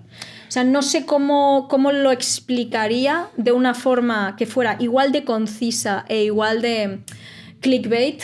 No clickbait en el sentido que se entiende ahora de simplificar, que sea, ¿no? Claro, no en el sentido que se entiende ahora clickbait, que es básicamente como inducir a error, sino clickbait de llamativo, ¿no? De que va a hacer que la gente preste atención. Es verdad que es muy difícil, y ese es un problema que tiene tanto el feminismo como en general cualquier movimiento social que quiera tener un carácter emancipatorio, que es que una cosa son los mensajes que sirven para agitar, los mensajes que sirven para obtener visibilidad, los mensajes que sirven para eso, para mover un poco las cosas, y las teorías o las estrategias o los análisis que verdaderamente sirven para ya no solo tener una hoja de ruta clara sobre hacia dónde ir, sino también para comunicar ante los que sean más escépticos, claro, o los que puedan tener pues una postura más reacia o no acaben de entenderte, etc. Entonces es como que es complicado porque, claro, el feminismo de eslogan y el feminismo de consigna llega más lejos en el sentido de tener un mayor altavoz, pero convence y moviliza a las que ya están más o menos convencidas, y es complicado. Yo no te sabría decir cómo lo explicaría yo, porque yo hice un vídeo en 2018, creo que fue, sobre brecha salarial, o 2019, y justo expliqué lo que estoy explicando, que no es una cuestión de que, al menos en la mayoría de los casos, no es una cuestión de que dos personas en el mismo puesto de trabajo, desempeñando exactamente la misma función, las mismas horas, etcétera, etcétera, vayan a percibir una diferencia salarial porque uno sea hombre y la otra sea mujer. Yo sí que he intentado explicar esto, pero es verdad que yo lo he explicado en un vídeo de 30 minutos, no lo he explicado en un tuit que se pueda resumir en una frase. No, que es complejo. O sea, ¿sabes? O sea, ¿cómo lo conviertes en consigna sin que al final se pueda malinterpretar o se pueda entender es complicado, pero de la forma que tú dices? Hay muchos asuntos que siguen afectando mucho más a las mujeres, y sobre todo en campos laborales. Por ejemplo, ahora se va a actualizar la Ley de Prevención de Riesgos Laborales y se pretende ofrecer una perspectiva de género, cosa que a mí me parece muy bien, pero veo a mucho que es representante que dice, bueno, es que ahora nos vienen con las tonterías estas, y digo, ya, pero es que los arneses en la construcción o donde te los tengas que poner están diseñados para el cuerpo masculino. Sí. Es decir, esto produce que pues tengan más trastornos musculoesqueléticos las mujeres, cosa que está invisibilizado. No es una muerte laboral, es decir, no es te estás cayendo de un andamio, pero es un problema y se tiene que reseñar y señalar. Entonces, claro, coincido con que no es fácil de señalar y además... justo en el ecosistema mediático que tenemos ahora, que es todo tan simple, ¿no? Que no es nada fácil. Todo es titular. Entonces, ¿cómo haces un titular que explique las causas multifactoriales, ¿no? de la brecha de género es que yo creo que no es, en los salarios? Yo creo que directamente decir el 31 de octubre, a partir de hoy ya no se cobra, no es una buena estrategia. Es decir, no encuentro la manera positiva, pero decir el 31 de octubre eso no es bueno para mí. Creo, ¿eh? O sea, no lo sé. ¿Cómo vamos de tiempo técnicos? ¿Bien o qué? A ver, ¿qué hora es? 19:20. Perfecto. Pues bien, mira, hasta ¿no? las 8 o así. Vale, joder, vale. ¿Seguimos? ¿Sí? Perfecto. ¿Está bien? ¿Estás cómoda? ¿Estás cómoda? Sí. ¿Estás bien? Sí. ¿Todo en orden? Sí. ¿Te estoy apretando? No mucho, ¿no? Bien. No, está bien. Vale, me alegro. Vale. Vamos a seguir. Es que ha habido un parón técnico, pero está bien. No sé. Jaime, antes he mencionado el tema del empoderamiento. Antes he mencionado también que yo me empecé a familiarizar con ciertos términos 2014, 2015, etc. Y creo que una de las cuestiones más fundamentales, que cuando yo escuchaba ciertos relatos, era que ciertos agentes, ciertos elementos que generaban opresión sobre las mujeres, había que despojarse sobre ellos. Véase aquí el maquillaje. El maquillaje se veía como un arma de querer controlar nuestros cuerpos a través del maquillaje porque nos quieren infantilizar, etc. Además refuerza estereotipos, tal. Sin embargo, vemos que a día de hoy es como totalmente al contrario, ¿no? Mujeres que no pueden salir de casa sin maquillarse, irte de fiesta y exponerte pasando frío en lugar de ir abrigada y decir... Cuando va contra la funcionalidad. Exacto, cuando va totalmente en contra de ir cómoda, funcional, etc. Claro. ¿Crees que esto ha sido una derrota del feminismo? Hasta cierto punto, pero fíjate que en 2014, 2013, 2015 también había un auge del llamado lipstick feminism, que reivindicaba el que las mujeres puedan maquillarse sin que se las considere frívolas o vanidosas por hacerlo, ¿no? Yo creo que aquí hay un poco una trampa que es... Claro, por un lado, cuando hablamos de que tenemos que poder... de alguna forma liberarnos de las imposiciones de la feminidad, ¿no? De lo que se entiende por feminidad, lo que desde el feminismo se llama la feminidad normativa, ¿no? Lo que se espera de ti como mujer. Claro, lo que ocurre es que, claro, feminidad son todas estas cosas que se esperan de ti y que de alguna forma se te asignan, pero, claro, feminidad también son a veces cosas por las que se te menosprecia y se te ridiculiza. Hay como una dualidad muy curiosa, que es que las mujeres parece que tienen que habitar una especie de término medio perfecto, es decir, tú tienes que tener una apariencia sin arrugas, tienes que ser agradable a la vista para que te tomen mínimamente en serio, pero no se puede notar que has dedicado mucho tiempo o dinero o energía en querer estar guapa. No puedes llevar un maquillaje que sea de acabado como más de fantasía o más drag queen prácticamente, ¿no? Sino que tiene que ser un maquillaje que tenga un acabado natural y que parezca que no, es que te has despertado así, ¿no? Lo mismo con el tema de la delgadez o con el tema de cuidar el cuerpo, en el sentido de querer esculpir el cuerpo y querer hacerte un cuerpo a medida, ¿no? Que tienes que tener un cuerpo normativo, es decir, un cuerpo considerado agradable a la vista, etcétera, etcétera, que encaje en el canon de belleza del momento, que además en el caso de las mujeres va cambiando. En el caso de los hombres no, puede cambiar la sensación de que se espera más o menos de ellos que se ajusten a ese canon, pero el canon es el mismo, fíjate. En el caso de las mujeres va cambiando. Ahora muy delgada, muy delgada, muy delgada, ahora muy voluptuosa, pero delgada o sea, sin grasa, sin grasa, pero con volumen, ¿no? Y luego nada de volumen. O sea, eso sí que es verdad que va cambiando, ¿no? Ahora los ojos más o menos... como un poco, sí, en forma de gato, ¿no? Como un poquito... El eyeliner está vacilón, y luego los ojos muy abiertos y muy redondos, y eso va cambiando con el tiempo, ¿no? Pero es verdad que, o sea, me estoy yendo del tema, pero lo que te quería decir es que de hecho este es un problema del feminismo, que es, ¿qué entendemos por feminidad? Porque es verdad que tenemos que defender a todas esas mujeres que por tener gustos e intereses que se asocian a ser mujer y sobre todo a ser mujer joven, automáticamente se desprecian y se ridiculizan, no hay que comprar la idea de que, no, mira, si esta película ha gustado mucho a mujeres jóvenes, automáticamente es una cosa que tenemos que ridiculizarla, pero porque al final eso bebe de la misoginia, tiene que ver con que se está asociando a las mujeres y lo que gusta a las mujeres es vale menos, se devalúa, ¿no? Pero eso no significa que tengamos que revalorizar imposiciones patriarcales o productos cuyo principal target demográfico son las mujeres y que tengamos que vender aquí que la industria de la cosmética nos está empoderando. Es decir, podemos asumir que tenemos contradicciones. Yo, por ejemplo, he tenido épocas, no obstante, en las que llevo muy poco maquillaje y épocas en las que llevo mucho más, y tiene que ver con lo segura o no que me siento exponiéndome, cuando en realidad no tiene mucho sentido, porque la gente ya me habrá visto en esos otros momentos en los que llevaba menos, ¿no?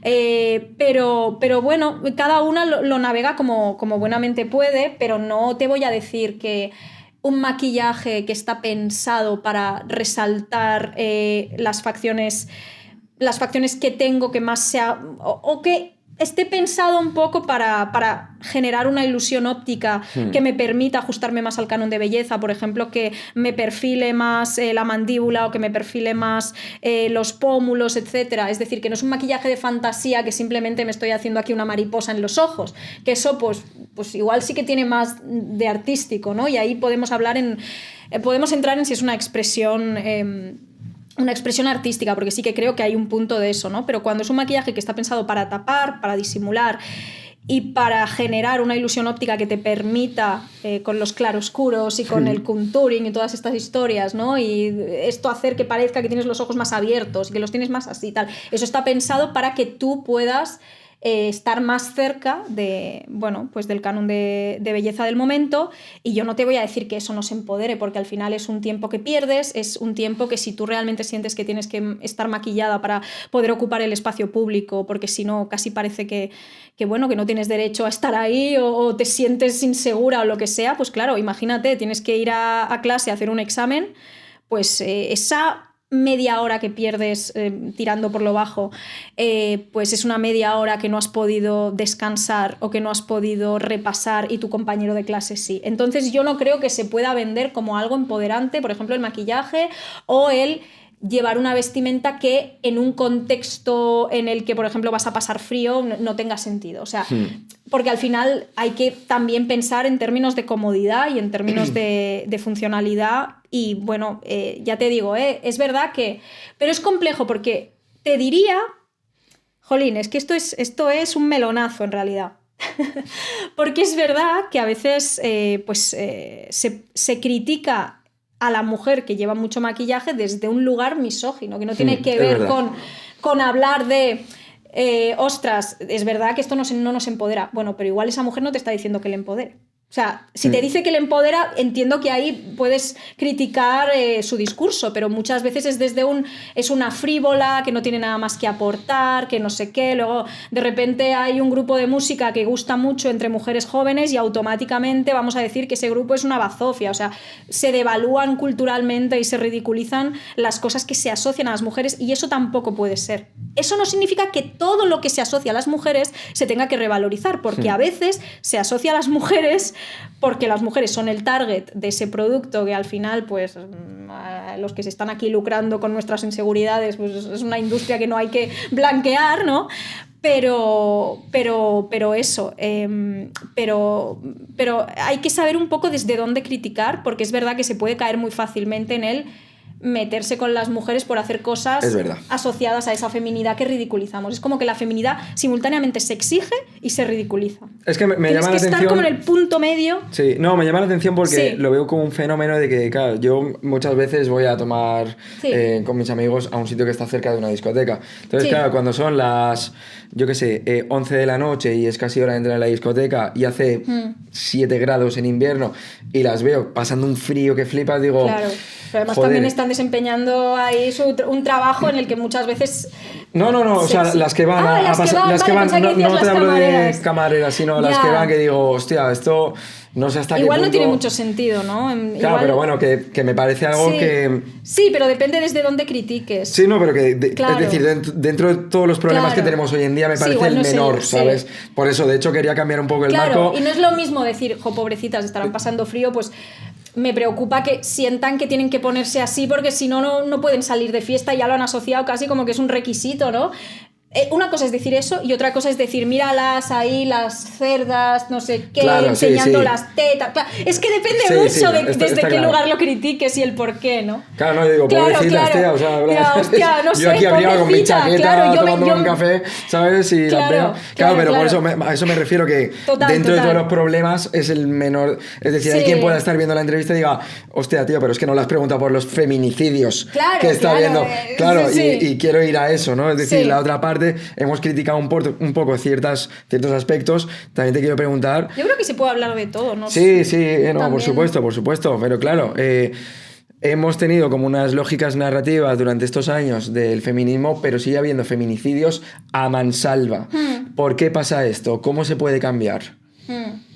Yo creo que realmente no es tan sorprendente que tras un auge o una época de cierta hegemonía, si se quiere, discursiva o cultural del feminismo, es decir, de pasar de un momento en el que se daba mucha visibilidad a mensajes y consignas feministas y se empezaba a dar credibilidad y voz a exponentes feministas, etcétera, y ha habido un intento por llevar adelante o sacar adelante políticas e implementar, ¿no? Cambios en la legislación desde un enfoque feminista, etcétera, etcétera. No me sorprende que eso pueda conducir a un repunte de violencias machistas extremas. ¿Por qué? Porque, y esto es algo que tiene muy claro el feminismo desde siempre, la principal, digamos, el principal factor de riesgo en una relación de maltrato, el principal factor de riesgo de feminicidio es que te largues de la relación. Y por eso yo creo que no hay que pensar solo en las leyes y en cómo castigamos o no castigamos o cuántos años están los maltratadores, sino en las medidas que sacamos adelante para proteger a esas mujeres o darles el espacio y darles las herramientas y los recursos y el acompañamiento que necesiten para poder, cuando estén listas para hacerlo, salir de esa situación. Porque a veces se les exige que salgan cuando a ti te da la gana e igual no es seguro hacerlo en ese momento. No tienen un plan B, no tienen ahorros, no tienen una red de apoyo. Entonces, como decirle a una mujer, denuncia, cuando esa mujer no tiene ya un plan de escape en condiciones y no tiene un sitio seguro en el que quedarse a dormir y no tiene muchas otras cosas, ¿no? O no tiene dinero para pagarse luego el psicólogo y está traumatizada, etc, etc. O sea, quiero decir, o para pagar también el abogado, etc. O sea, sobre todo, creo que el problema es pensar que porque existan leyes que penalizan evidentemente pues las violencias machistas y las violencias sexuales, automáticamente pues eso cambia la forma en la que se relacionan muchos hombres con las mujeres, porque sobre todo, aparte de que tiene que darse también ese cambio cultural y ese cambio de paradigma y ese cambio de forma de vincularse, y eso es más complejo y eso lleva más tiempo y eso no hay una única fórmula, eso no se consigue con un real decreto. También hay que pensar siempre en eso, en cómo protegemos durante ese proceso, ¿no? Porque en muchos de estos casos veías que ellas, cuando no habían denunciado, muchas veces era porque estaban en una situación de dependencia económica o no tenían una red de apoyo que les hiciera darse cuenta de que estaban en una situación, porque a veces no quieres darte cuenta si tú no tienes una escapatoria, eso es normal, es decir, estás atrapada en una situación de mierda, pero como no existen alternativas reales, tú te autoconvences de que tu situación de mierda pues tampoco está tan mal, o sea, eso tiene sentido. Pues eso, que muchas veces han sido mujeres que también han pedido órdenes de alejamiento y esas órdenes de alejamiento se han incumplido, o que han pedido medidas de protección que se les ha denegado, etcétera, etcétera, en los casos en los que sí que han denunciado, ¿no?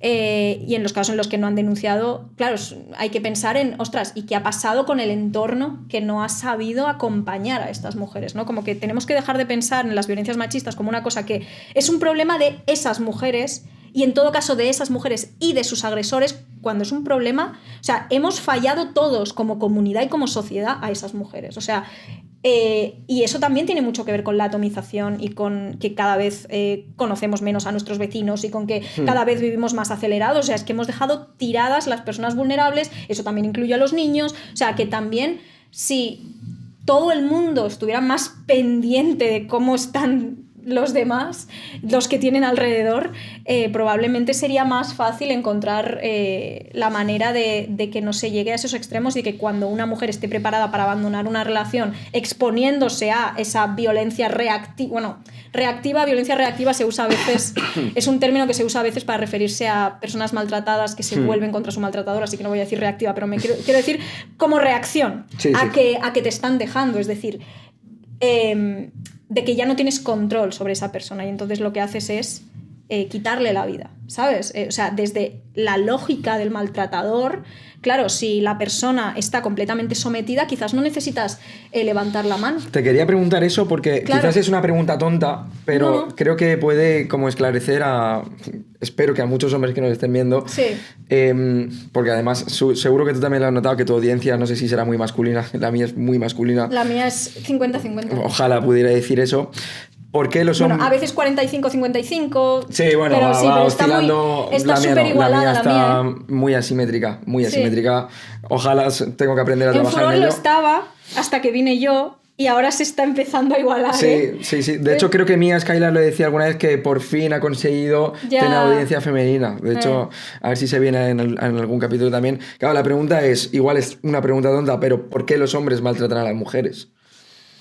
Ostras, de nuevo, multifactorial. Creo que tiene sobre todo que ver con... de la misma forma que cuando... Porque esto pasa muchas veces cuando intentamos explicar cuál es el razonamiento, cuál es digamos, la pulsión o de dónde viene o cuál es el caldo de cultivo, cuáles son las creencias que tienen los hombres que matan a mujeres o maltratan a mujeres. No, quizás no llegan hasta el extremo del feminicidio, porque en la mayoría de los casos no se llega hasta ese extremo, pero hay un maltrato. O sea, no en la mayoría de los casos hay un maltrato, sino que en la mayoría de los casos el maltrato no llega hasta ese extremo, ¿no? Creo que lo que ocurre muchas veces es que la gente piensa que cuando decimos no, es que entienden que estas mujeres son de su propiedad o son de alguna forma como una especie de extensión de ellos mismos y que les permiten proyectar una determinada imagen o sostener una determinada autoimagen, etc. Y en el momento en el que les dejan, parece que han fracasado como hombres, han perdido han perdido el control o han perdido, digamos, esa potestad sobre una persona que creían que les pertenecía. Cuando hablamos en esos términos, nos dicen, pero hombre, ¿tú te crees que un maltratador realmente piensa para sus adentros?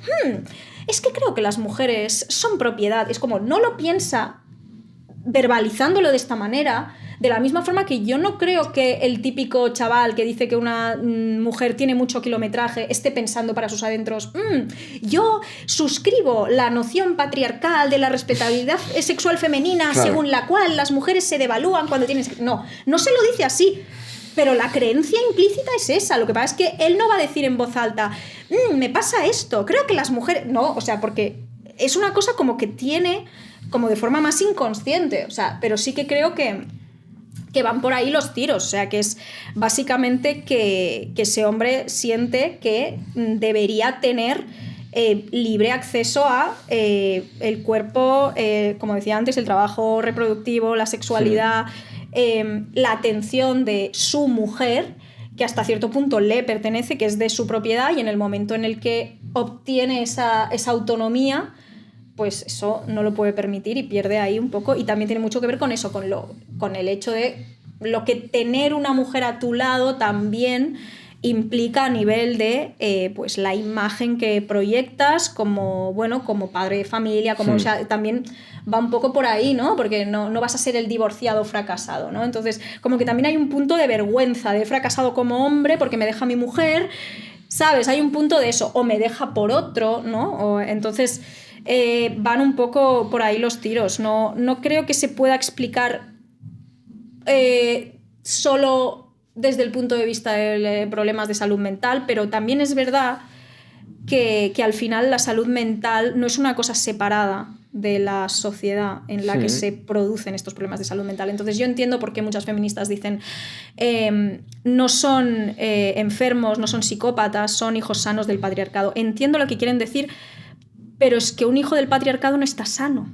Esa es la cuestión, ¿sabes? O sea, porque de la misma forma que no podemos decir que, yo qué sé, que los trastornos alimenticios en mujeres no tienen que ver con el patriarcado. O sea, claro que las en ese sentido, relaciones patriarcales neurotizan a los hombres. Pero en ese sentido yo creo que todos somos hijos del patriarcado. Sí, ¿no? Sí. Entonces, ¿qué hace que unos cometan y otros no? Porque claro, estamos acostumbrados últimamente, por desgracia, a escuchar los discursos de Red Pill, todos estos, que lo acuñan a simplemente actitudes biologicistas, no de socialización. Claro, pero eso sería mucho peor para los hombres. Pues, o sea, yo soy un hombre, leo eso y digo, vale, estás diciendo que somos animales e inalterables, claro, que bueno, que no tenemos, bueno, pues entonces no deberíamos ocupar ninguna posición de liderazgo. Si los hombres somos incapaces de controlar nuestros impulsos, somos incapaces de autorregularnos emocionalmente, de pedir ayuda, etcétera, etcétera, pues entonces que lideren las mujeres. Ese sería como si realmente compras ese lógica, marco, ¿no? Biologicista, la lógica sería esa.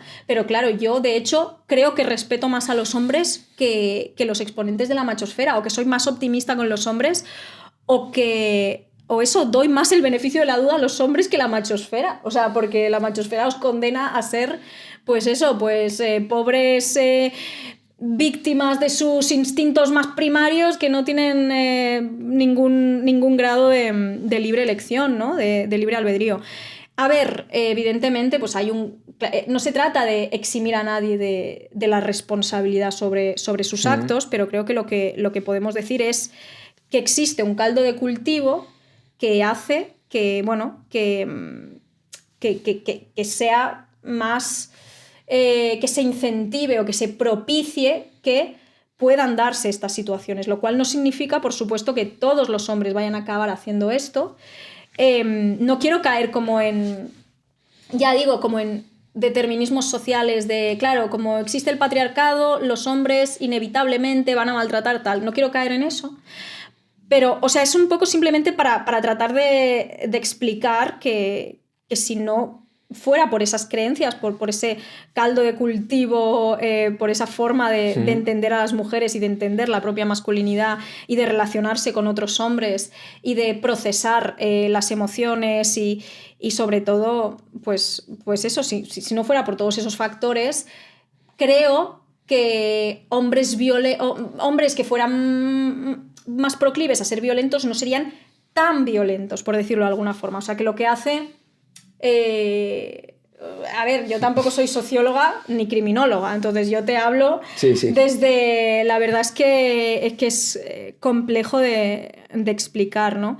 Yo sí que creo que, bueno, que un poco los motivos, entre comillas, subyacentes son esos, y que también tiene que ver con eso, con un déficit, y eso sí que se ha estudiado bastante, que tiene mucho que ver primero con un déficit de regulación emocional, y luego también con el temor. O sea, por ejemplo, en el caso de las violencias sexuales se considera un factor de riesgo el hecho de que un hombre sienta que no está siendo capaz de ajustarse a los roles masculinos tradicionales, independientemente de si lo consigue o no. ¿A qué te refieres? Pues que hay una cosa que se llama Masculine Discrepancy Stress, que significa estrés de la discrepancia masculina, que lo que dice es que los hombres que quieren ajustarse a un modelo tradicional de masculinidad, pero sienten que no lo consiguen, sienten que son emasculados, y aquí no te digo, por ejemplo, hombres gay, marica, que abracen su pluma, sino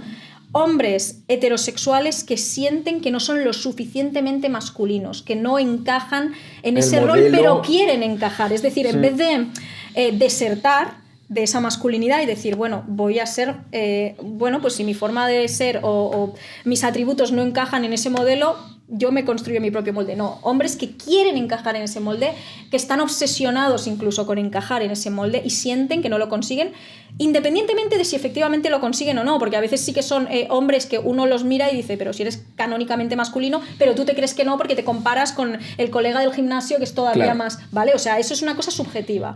Pero los que sienten que no lo consiguen son los que en principio tienen un mayor factor de... O sea, hay un mayor factor... O sea, son más violentos. Sí, con hombres gays, con hombres afeminados y con mujeres. O sea, esto es una cosa que hay bastante literatura al respecto. Y es interesante porque antes se decía que eran los hombres más tradicionalmente masculinos. Y ahora no es tanto que sean los más tradicionalmente masculinos, sino los que quieren serlo y sienten que no lo son. Es decir, que si un hombre, por ejemplo, es leído por los demás como masculino, pero él no siente que constantemente tenga que estar performando, lo que tenga que estar... ¡Ah, mierda! Bien, ya me suena el... el rin rin. Sí, bueno, que se corte y tal. Es decir, que si un hombre... por lo que sea, es leído como lo suficientemente masculino, a veces por temas que tienen que ver con su apariencia física y no por cómo se relaciona, ¿no? Pero yo que sé, un tío que es extrovertido, que encaja en el canon de belleza masculino, etc. Si ese hombre, que puede ser que igualmente sea súper inseguro, una cosa no quita la otra, pero si ese hombre realmente no está constantemente sintiendo que tiene que estar reafirmando su masculinidad porque, por lo que sea, ya se la reconocen o ya encaja... no tiene como tantas probabilidades, esto es lo que se dice, ¿no? Es una hipótesis, pero bueno, está bastante bien fundamentada. Pero claro, esto lo que significa es también, o sea, que un hombre que no encaje en esos roles, pero él no sienta que tiene que encajar en ellos, tampoco tampoco existe ese mayor, ese factor de riesgo, ese factor predictivo de violencia contra hombres afeminados, hombres leídos como femeninos y contra mujeres, ¿no? Y me parece súper interesante porque lo que nos dice es que no podemos saber si un hombre es más o menos proclive a ser violento con mujeres y con hombres disidentes en función de simplemente pues, sus atributos o en función de... sino que tiene mucho que ver con sus creencias, o sea, con lo que piensa de sí mismo. Entonces, eso a mí me parece que... O sea, por entenderlo un poco, por sintetizar, es como que... Sí, o sea, me he ido un poco del tema, no, es como que hay como un espectro dentro de la masculinidad y los que están como entre el 7, 6, 7 se quieren acercar al 10 y son los que más cometen violencia, ¿no? Sería como un poco... Claro, pero no es tanto los que están en el 7 o 6 u 8, sino los que creen que están, independientemente de si en realidad están en el 10 o están en el 0. Es que da igual, o sea, es más una cuestión de autopercepción, que también evidentemente puede tener que ver con cómo se te lee, por supuesto, ¿no? Pero a veces hay hombres que tú los ves y dices, pero si tú encajas un poco como en este modelo de lo que tiene que ser un hombre, y sin embargo ellos creen que no es suficiente, que tienen que tener más conquistas sexuales, que tienen que obtener más bienes materiales, un ascenso en el trabajo, que tienen que tal. Cuando están obsesionados con alcanzar ese ideal, incluso aunque tú puedas pensar que se acercan, si ellos están obsesionados con alcanzar ese ideal y sienten que no son lo suficientemente hombres, que se van a reír de ellos porque no son lo suficientemente hombres y ellos quieren serlo, etc., es más probable, supuestamente, presuntamente, que cometan esos actos de violencia, porque se entiende como una reafirmación de esa masculinidad. O sea, ¿y tú crees que la masculinidad, en ese sentido, es perniciosa para los propios hombres? Es decir, ser el 100%... ¿obedecer el 100% de la masculinidad es malo para los hombres? Creo que cuando les hablas a los hombres de la masculinidad les cuesta mucho separar la masculinidad en tanto que pues, lo que se espera de ellos y cómo se les ha enseñado a vincularse y a relacionarse de lo que son como en esencia. Entonces piensan que les estás diciendo que son tóxicos por ser hombres, cuando lo que les estás diciendo es... lo que te han enseñado es tóxico, ¿sabes? Claro. No necesariamente, o sea, no lo eres tú en esencia como algo de lo que no puedes escapar, sino que te han enseñado a pensar en el lugar que ocupas en el mundo, en cómo tienes que relacionarte con las mujeres, con otros hombres, etcétera, de una forma que nos parece tóxica y nociva tanto para ti como para los demás. Y eso muchas veces se interpreta como, o sea que soy un tóxico y que por el hecho de existir soy nocivo, ¿no? Y no es eso. También depende, como decía antes, tanto feminidad como masculinidad son términos muy disputados porque a veces puedes estar hablando, como te decía, ¿no? De que si una persona físicamente encaja en un modelo o no, o a veces hablas más de cómo se relaciona, ¿no? De cómo se comporta en sus relaciones interpersonales, a veces puedes estar hablando de su capital social, erótico, tal, de si tienen más o menos éxito. Entonces, como que hay que acotarlo mucho porque depende mucho de a qué te refieras con masculinidad. La masculinidad entendida como vergüenza por sentir toda forma de emoción que no sea ira, la masculinidad entendida como pensar que, bueno, que en una relación, por ejemplo, hay que fluir y no hay que darle vueltas y lo que sea, con lo cual, sin darte cuenta, estás delegando como toda la carga de ir viendo cómo funciona la relación, ir buscando formas de conectar, etcétera, se la estás delegando a tu pareja, sí. La masculinidad que tiene que ver con asumir un rol súper rígido, ¿no? Y pensar que yo qué sé, que no puedes... de aquí nace también un poco el heteropesimismo, ¿no? Que totalmente, se comentaba. Sí. ¿Sí? Lo que pasa es ¿Cómo que ves esto? Yo eso, estamos ya llegando al final porque me voy a tener que ir, pero si no nos quedaríamos toda la tarde y esto sería como un obstante de los que duran 3 horas y media. Pero, a ver, a mí me pasa una cosa con el heteropesimismo, que cuando se habla de heteropesimismo simplemente pues para constatar y describir una realidad, que es que muchas mujeres sienten que no hay hombres que puedan encajar en el modelo de relación que ellas buscan, no porque no haya hombres interesados en salir con ellas o interesados en acostarse con ellas, sino porque sienten que no les compensa estar en una relación con un hombre o piensan que es muy difícil que encuentren a alguno con el que realmente les compense pues, todo lo que conlleva estar en una relación, que también pues, es mucho tiempo, implicación emocional, energía, etc. Pero es verdad que a veces siento que lo que hacen estos discursos es un poco reeditar con términos feministas el boys will be boys, es decir, los hombres serán hombres, los chicos serán chicos, que al final lo que hace un poco es reforzar. Hay un término que me gusta que se llama hiperstición, que básicamente significa que cuando uno habla de realidades sociales, ¿no? De constructos sociales, que no significa que sean algo que tú eliges de forma individual, sino que son pues, convenciones y consensos y relaciones sociales que con el tiempo y a lo largo de la historia se van como materializando y se acaban entendiendo como lo natural, ¿no? Pues hay un término que lo que dice es que cuando tú intentas describir una realidad social, a veces lo que estás haciendo es reforzarla. Y claro, yo pienso que es como una profecía autocumplida, que dices, esto va a pasar y acaba pasando porque crees que va a pasar. En el sentido de que cuando tú, por ejemplo, eres niño o niña o niñe, vaya, pero tú estás viendo un programa de televisión y ves como personajes femeninos que se comportan de una forma muy concreta y personajes masculinos que se comportan de otra forma también, como muy tradicionalmente masculina, tú cuando ves eso...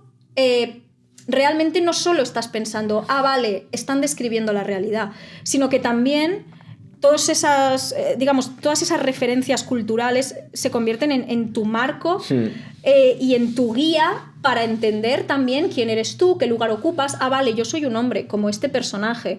De los hombres se espera que seamos así. Es decir, que a veces cosas que creemos que solo describen la realidad la están prescribiendo, es decir, nos están diciendo cómo tiene que ser. Es decir, no te están enseñando cómo son los hombres, te están diciendo cómo es un hombre de verdad muchas veces. ¿Qué significa ser un hombre de verdad? Significa ser lo que se espera de ti. Entonces, ¿sabes? Como que tengo la sensación de que el problema a veces con describir ciertos problemas generalizados es que no sé hasta qué punto lo que estamos diciendo es... Claro, como nos ha pasado esto a muchísimas mujeres y no es una cosa individual, que está muy bien que tengamos estos espacios donde podemos poner en común experiencias que creíamos que eran privadas y darnos cuenta de que es algo estructural y politizarlo, ¿no? Cuando hacemos esto, a veces nos estamos diciendo a nosotras mismas no podemos esperar nada mejor, no podemos esperar otra cosa, porque es inevitable. boys will be boys, los hombres serán hombres, los chicos serán chicos, claro, con los chicos ya se sabe, lo cual te puede llevar a poner menos límites, a tolerar cosas que quizás no tolerarías si esperaras más de los tíos, si fueras más optimista con ellos en ese sentido. Entonces yo siempre digo una cosa que chirría a gente o sorprende a gente, que es yo como feminista tengo que ser optimista con los hombres, que no significa ingenua, que no significa no darme cuenta de cuando hay ciertas líneas rojas, señales de alerta, etc. Pero sí significa esperar más de ellos, porque cuando no estén a esa altura, pues voy a decir, oye, te lo voy a decir, ¿sabes? No voy a decir, bueno, claro, es que es un tío, ¿qué esperaba?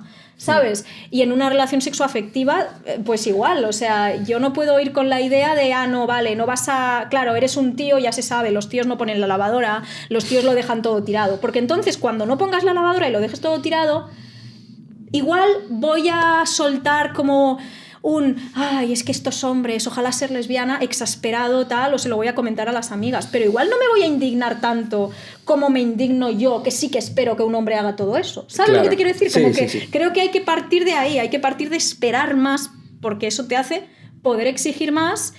Y a veces creo que el heteropesimismo, a pesar de que se habla mucho de cómo, claro, ahora las mujeres como exigen más, no se conforman, etcétera, esa parte está muy bien. Y te pregunto... Pero también lleva un fatalismo de no puede ser... Ningún tío va a ser un adulto funcional, así que cuando deje el celibato voluntario y vuelva, en el caso de que seas hetero, en el caso de que tengas preferencia por los hombres, cuando vuelvas a emparejarte con un hombre, como vas a esperar muy poco de él, pues igual dejas pasar cosas que no tendrías que dejar pasar. Es como un poco...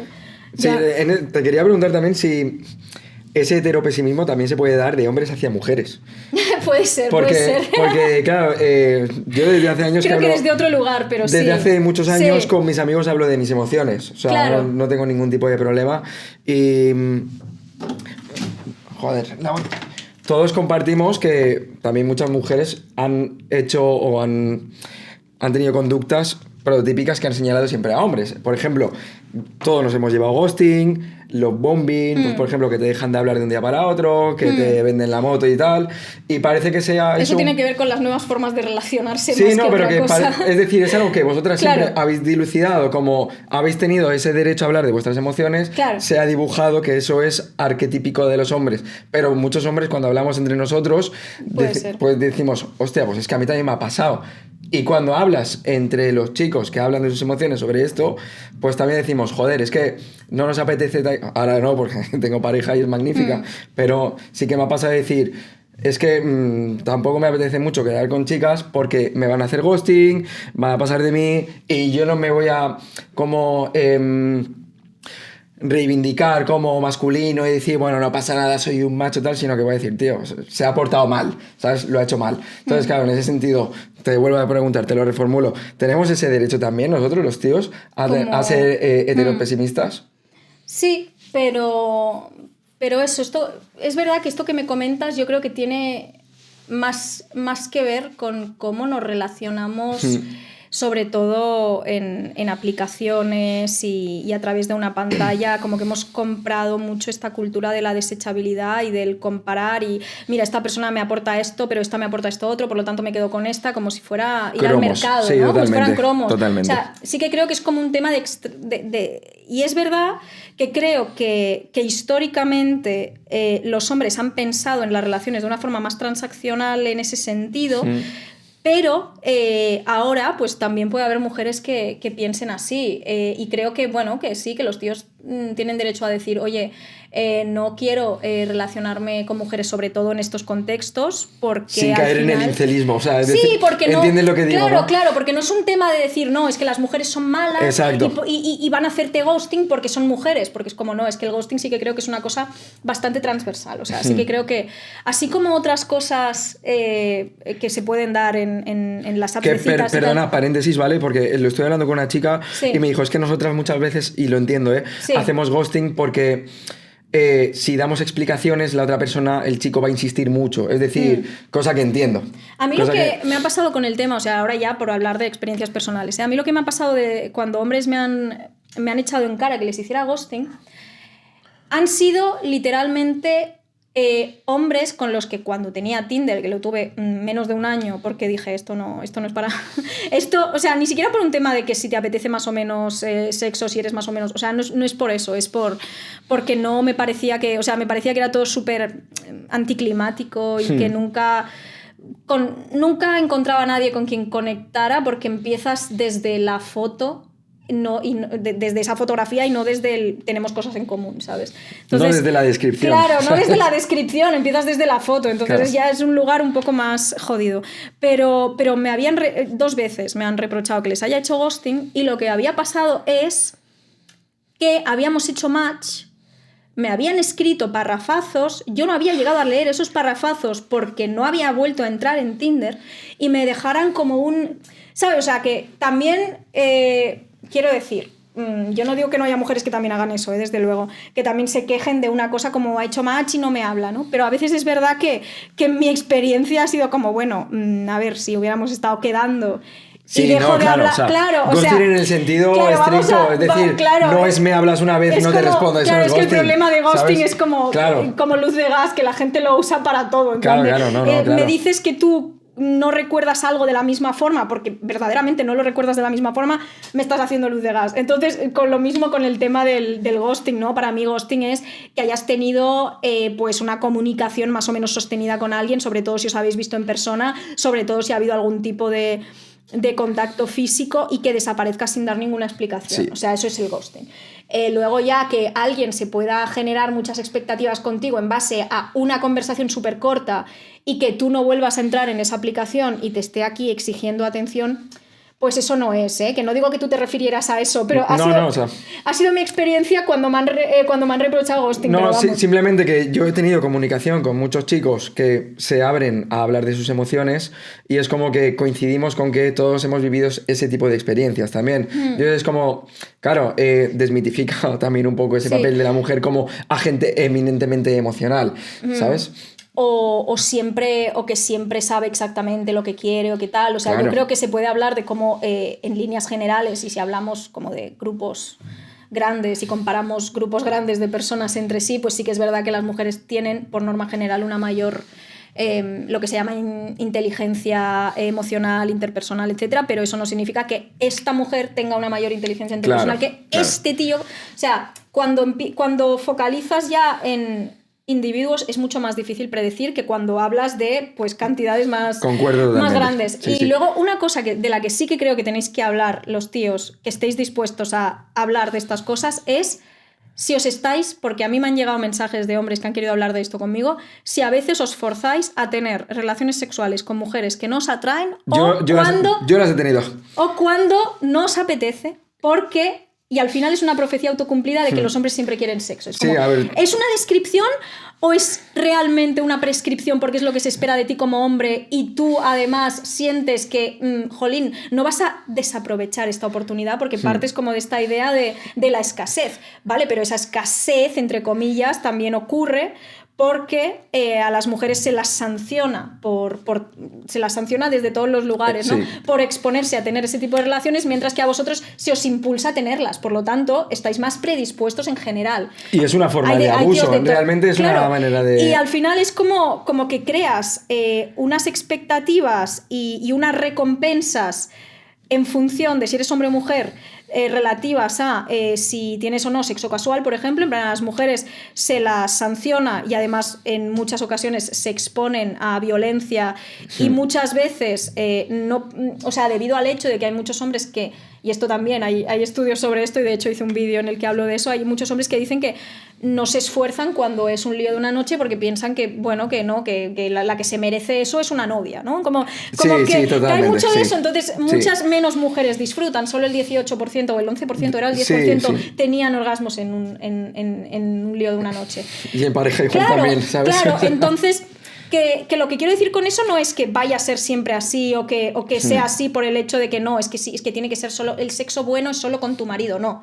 Pero lo que quiero decir es que entiendo que claro, a las mujeres de alguna forma se las disuade de querer tener ese sexo casual, aparte de porque sientes que te puedes exponer a violencia. Luego resulta que muchas mujeres piensan es que no creo que salga de ahí una relación satisfactoria, etcétera, etcétera. Entonces, a los hombres al revés, se os dice, no, tío, tienes que ser a ver, que lo estoy caricaturizando un poco, pero es un poco el tienes que ser un semental, tienes que aprovechar la oportunidad, y entonces, claro, generas una situación en la que efectivamente hay como, digamos, superávit de tíos y escasez de tías, pero porque no se nos trata igual. Claro, no partimos como del mismo lugar, ¿no? Y no lo vivimos de la misma forma por todo eso. Ojalá no existieran como todas estas creencias, todas estas expectativas de género, y a la gente a la que le apeteciera ser más promiscua lo pudiera ser, la gente a la que no le apeteciera lo pudiera ser siendo hombre y mujer, y probablemente no habría te cuento experiencias personales mías y compartidas con otros chavales que hemos hablado sí que de lo esto, habéis hecho que de forma... antes de tener pareja estábamos en soltería en aplicaciones de citas, quedábamos con alguna chica, no nos gustaba y hemos tenido relaciones sexuales a pesar de que no nos apeteciera o que no nos gustara la otra persona. Acabas fustigándote y decir, bueno, pues al menos...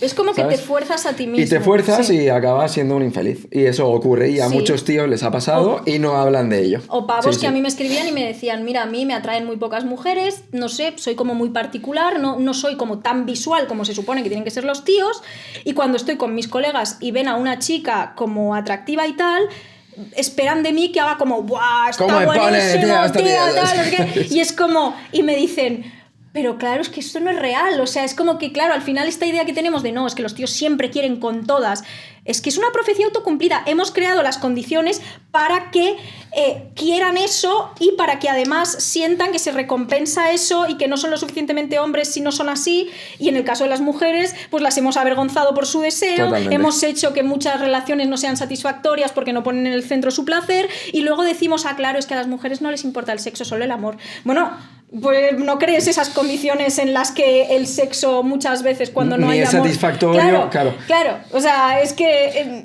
O sea, ¿tú crees que de esa insatisfacción están haciendo también esta nueva tendencia de celibato? Sí. Sí, ¿no? Sí.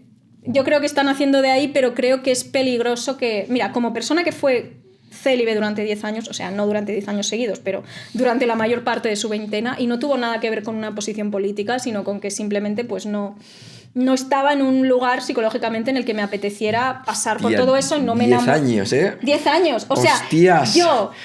es que además me hace mucha gracia porque yo era célibe hace 10 años cuando la época del boom de como un feminismo mainstream y liberal, que no tenía nada que ver con el feminismo de clase, etcétera, pero bueno, con un feminismo mainstream y liberal que te decía parecía que te decía que tienes que follar mucho para liberarte, en vez de hablar de la calidad.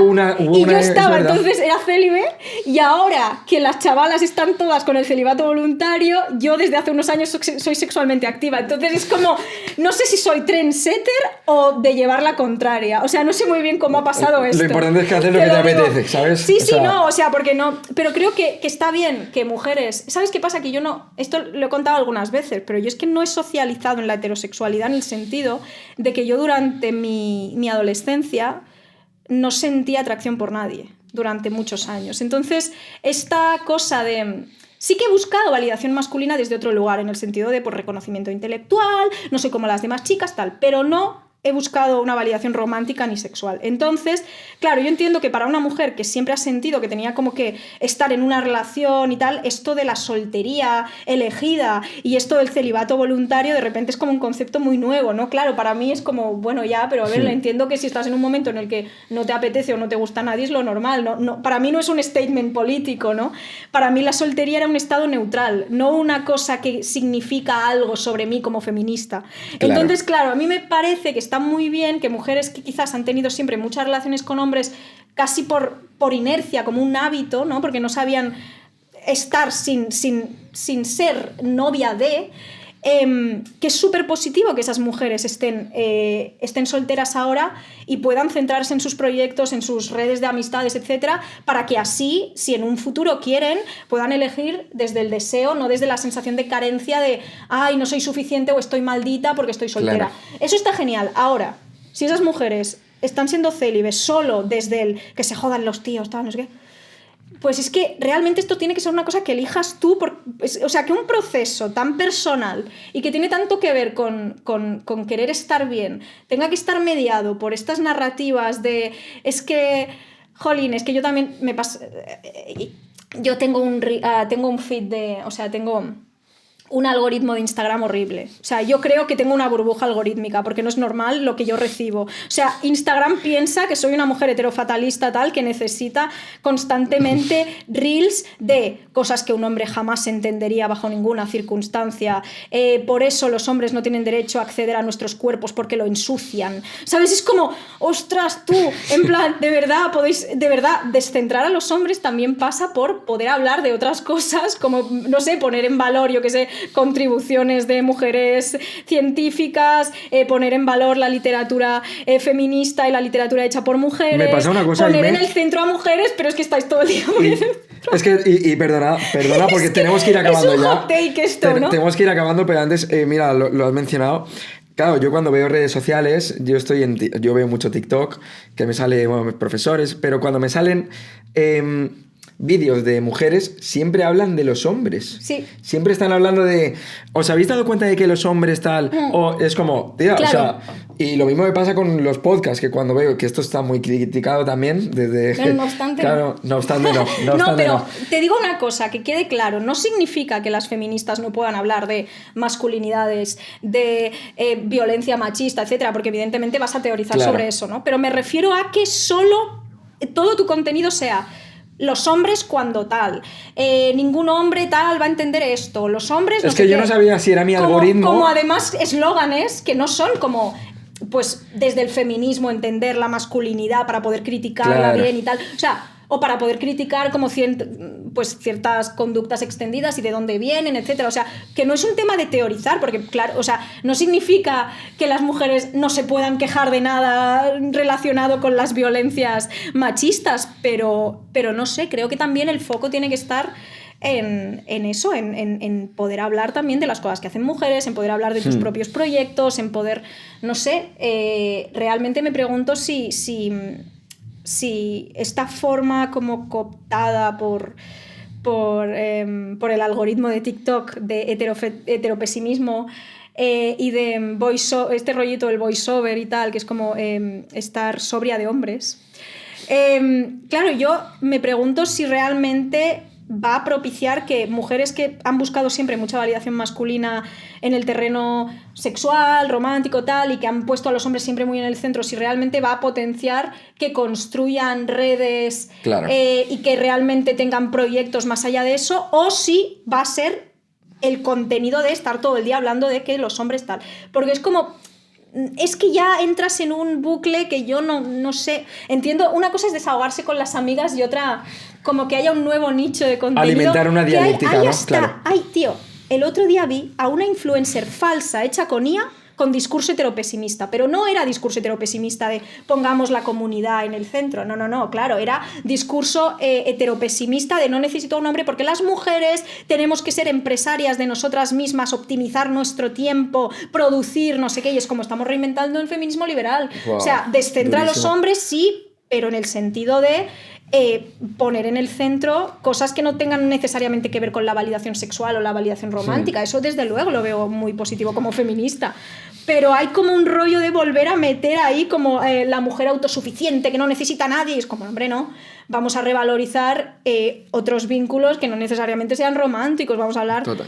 Vamos a estar con las amigas, todo esto está genial, pero eso. Bueno, ya se nos va el tiempo. Se nos va el tiempo, me hubiera gustado. Pero hubiéramos estado más. Me hubiera gustado, porque además es que ahora molaba mucho el tema que estábamos tocando. Sí. Me hubiera gustado también. Pues otro día. Otro día, perfecto. Te vienes tú, no obstante. Perfecto, voy para allá. Vas tú, no obstante, y hablamos de eso. Perfecto. O lo hacemos en Te un quería directo. haber preguntado o hacemos también. un directo de Twitch. Perfecto. Sobre OF, sobre... Ya, pues lo hablamos en un directo de Twitch. No te preocupes. Sobre trabajo sexual que llaman, y cómo se está blanqueando y tal.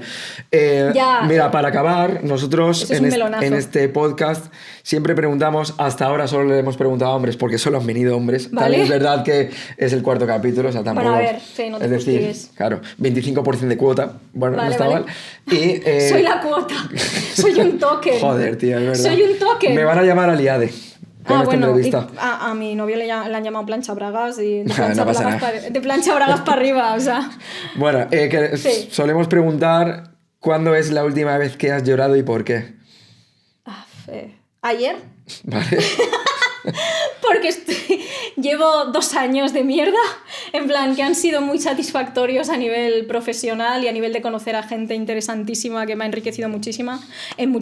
Gracias. Aquí, como malgenerizando también, como un adverbio, creo, malgenerizando el lenguaje, pero eso, que han sido años muy duros y de mucho estrés y a veces como que lloro un poco por soltar, o sea, ni siquiera recreándome en la pena, sino como necesito un poco de desahogo y te quedas siempre fisiología mucho más, pura, ¿no? Sí, te quedas mucho más relajado después Sí, de sí, llorar, no hacer de ello un drama, simplemente mira, estoy estresada, estoy cansada, no me da la vida para hacer todo lo que quiero hacer, mi cuerpo, estoy somatizando el estrés de hace 1 año y medio, ¿sabes? A veces vas con retraso, tengo un bruxismo aquí, el técnico que no de sonido deja... de aquí, anda que no va a somatizar, ¿sabes? Claro, tengo un bruxismo de la hostia por culpa de la ansiedad, sí. que igual no es la de ahora, es la de hace unos meses.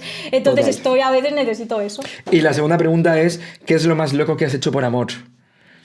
Venirme a vivir a Madrid. Uf, eso siendo catalana. Eso es mucho amor, ¿eh? Claro. Y ahora decir mazo. Pero además tienes un novio que tampoco es madrileño, ¿eh? O sea... No, es alicantino. Pero Eso, Alicante ha sido colonizado por Madrid. Sí, es verdad. Valencia un poco, y pero por Alicante... Guiris, y por Guiris. Claro. Pero ya que hablamos de descentralización, por eso yo quería montar un podcast en Valencia, en plan de... Toda la gente me decía, vente a Madrid y montalo. Y yo, que no, que lo monto en Valencia, tío. Ya, está, es verdad jodes. que en Madrid es más fácil como encontrar... acceder y además me cuesta mucho, 1, que vengáis chicas y 2, que vengan desde Madrid. Claro, cuesta un es montón. que es una putada. Pero me da igual, tío, esto es lo que hay, ¿sabes? Bueno. Me quedaría más si no fuera porque tengo el AVE. No te preocupes, está perfecto. Lo cuadraremos para otro día. Muchísimas gracias por bajarte al barro y de verdad un placer tenerte y escucharte. Hablas muy bien. Me gusta mucho escucharte y espero que a la audiencia también. Recuerden, este podcast no está financiado por ninguna empresa, seguramente no lo estará nunca, así que animamos a cualquier persona que quiera hacer algún tipo de aportación, que comparta el vídeo, comparta el canal, siga a Aime, siga su podcast, no obstante, dejar un comentario, críticas son todas bienvenidas y las aportaciones solo las aceptaremos en caso de que os la podáis permitir, si vuestras condiciones materiales os la permiten. Primero vuestro ocio, vuestras facturas de la luz y ya luego espacios como estos. Genial. Muchas gracias, Aime. Muchas gracias a ti. Salud y libertad. Salud y libertad. Correcte. Hala. Genial. ¿Qué tal? Pero ¿Bien? vamos un poco justo. Está bien, no te preocupes. Sí, es que es como hay 58.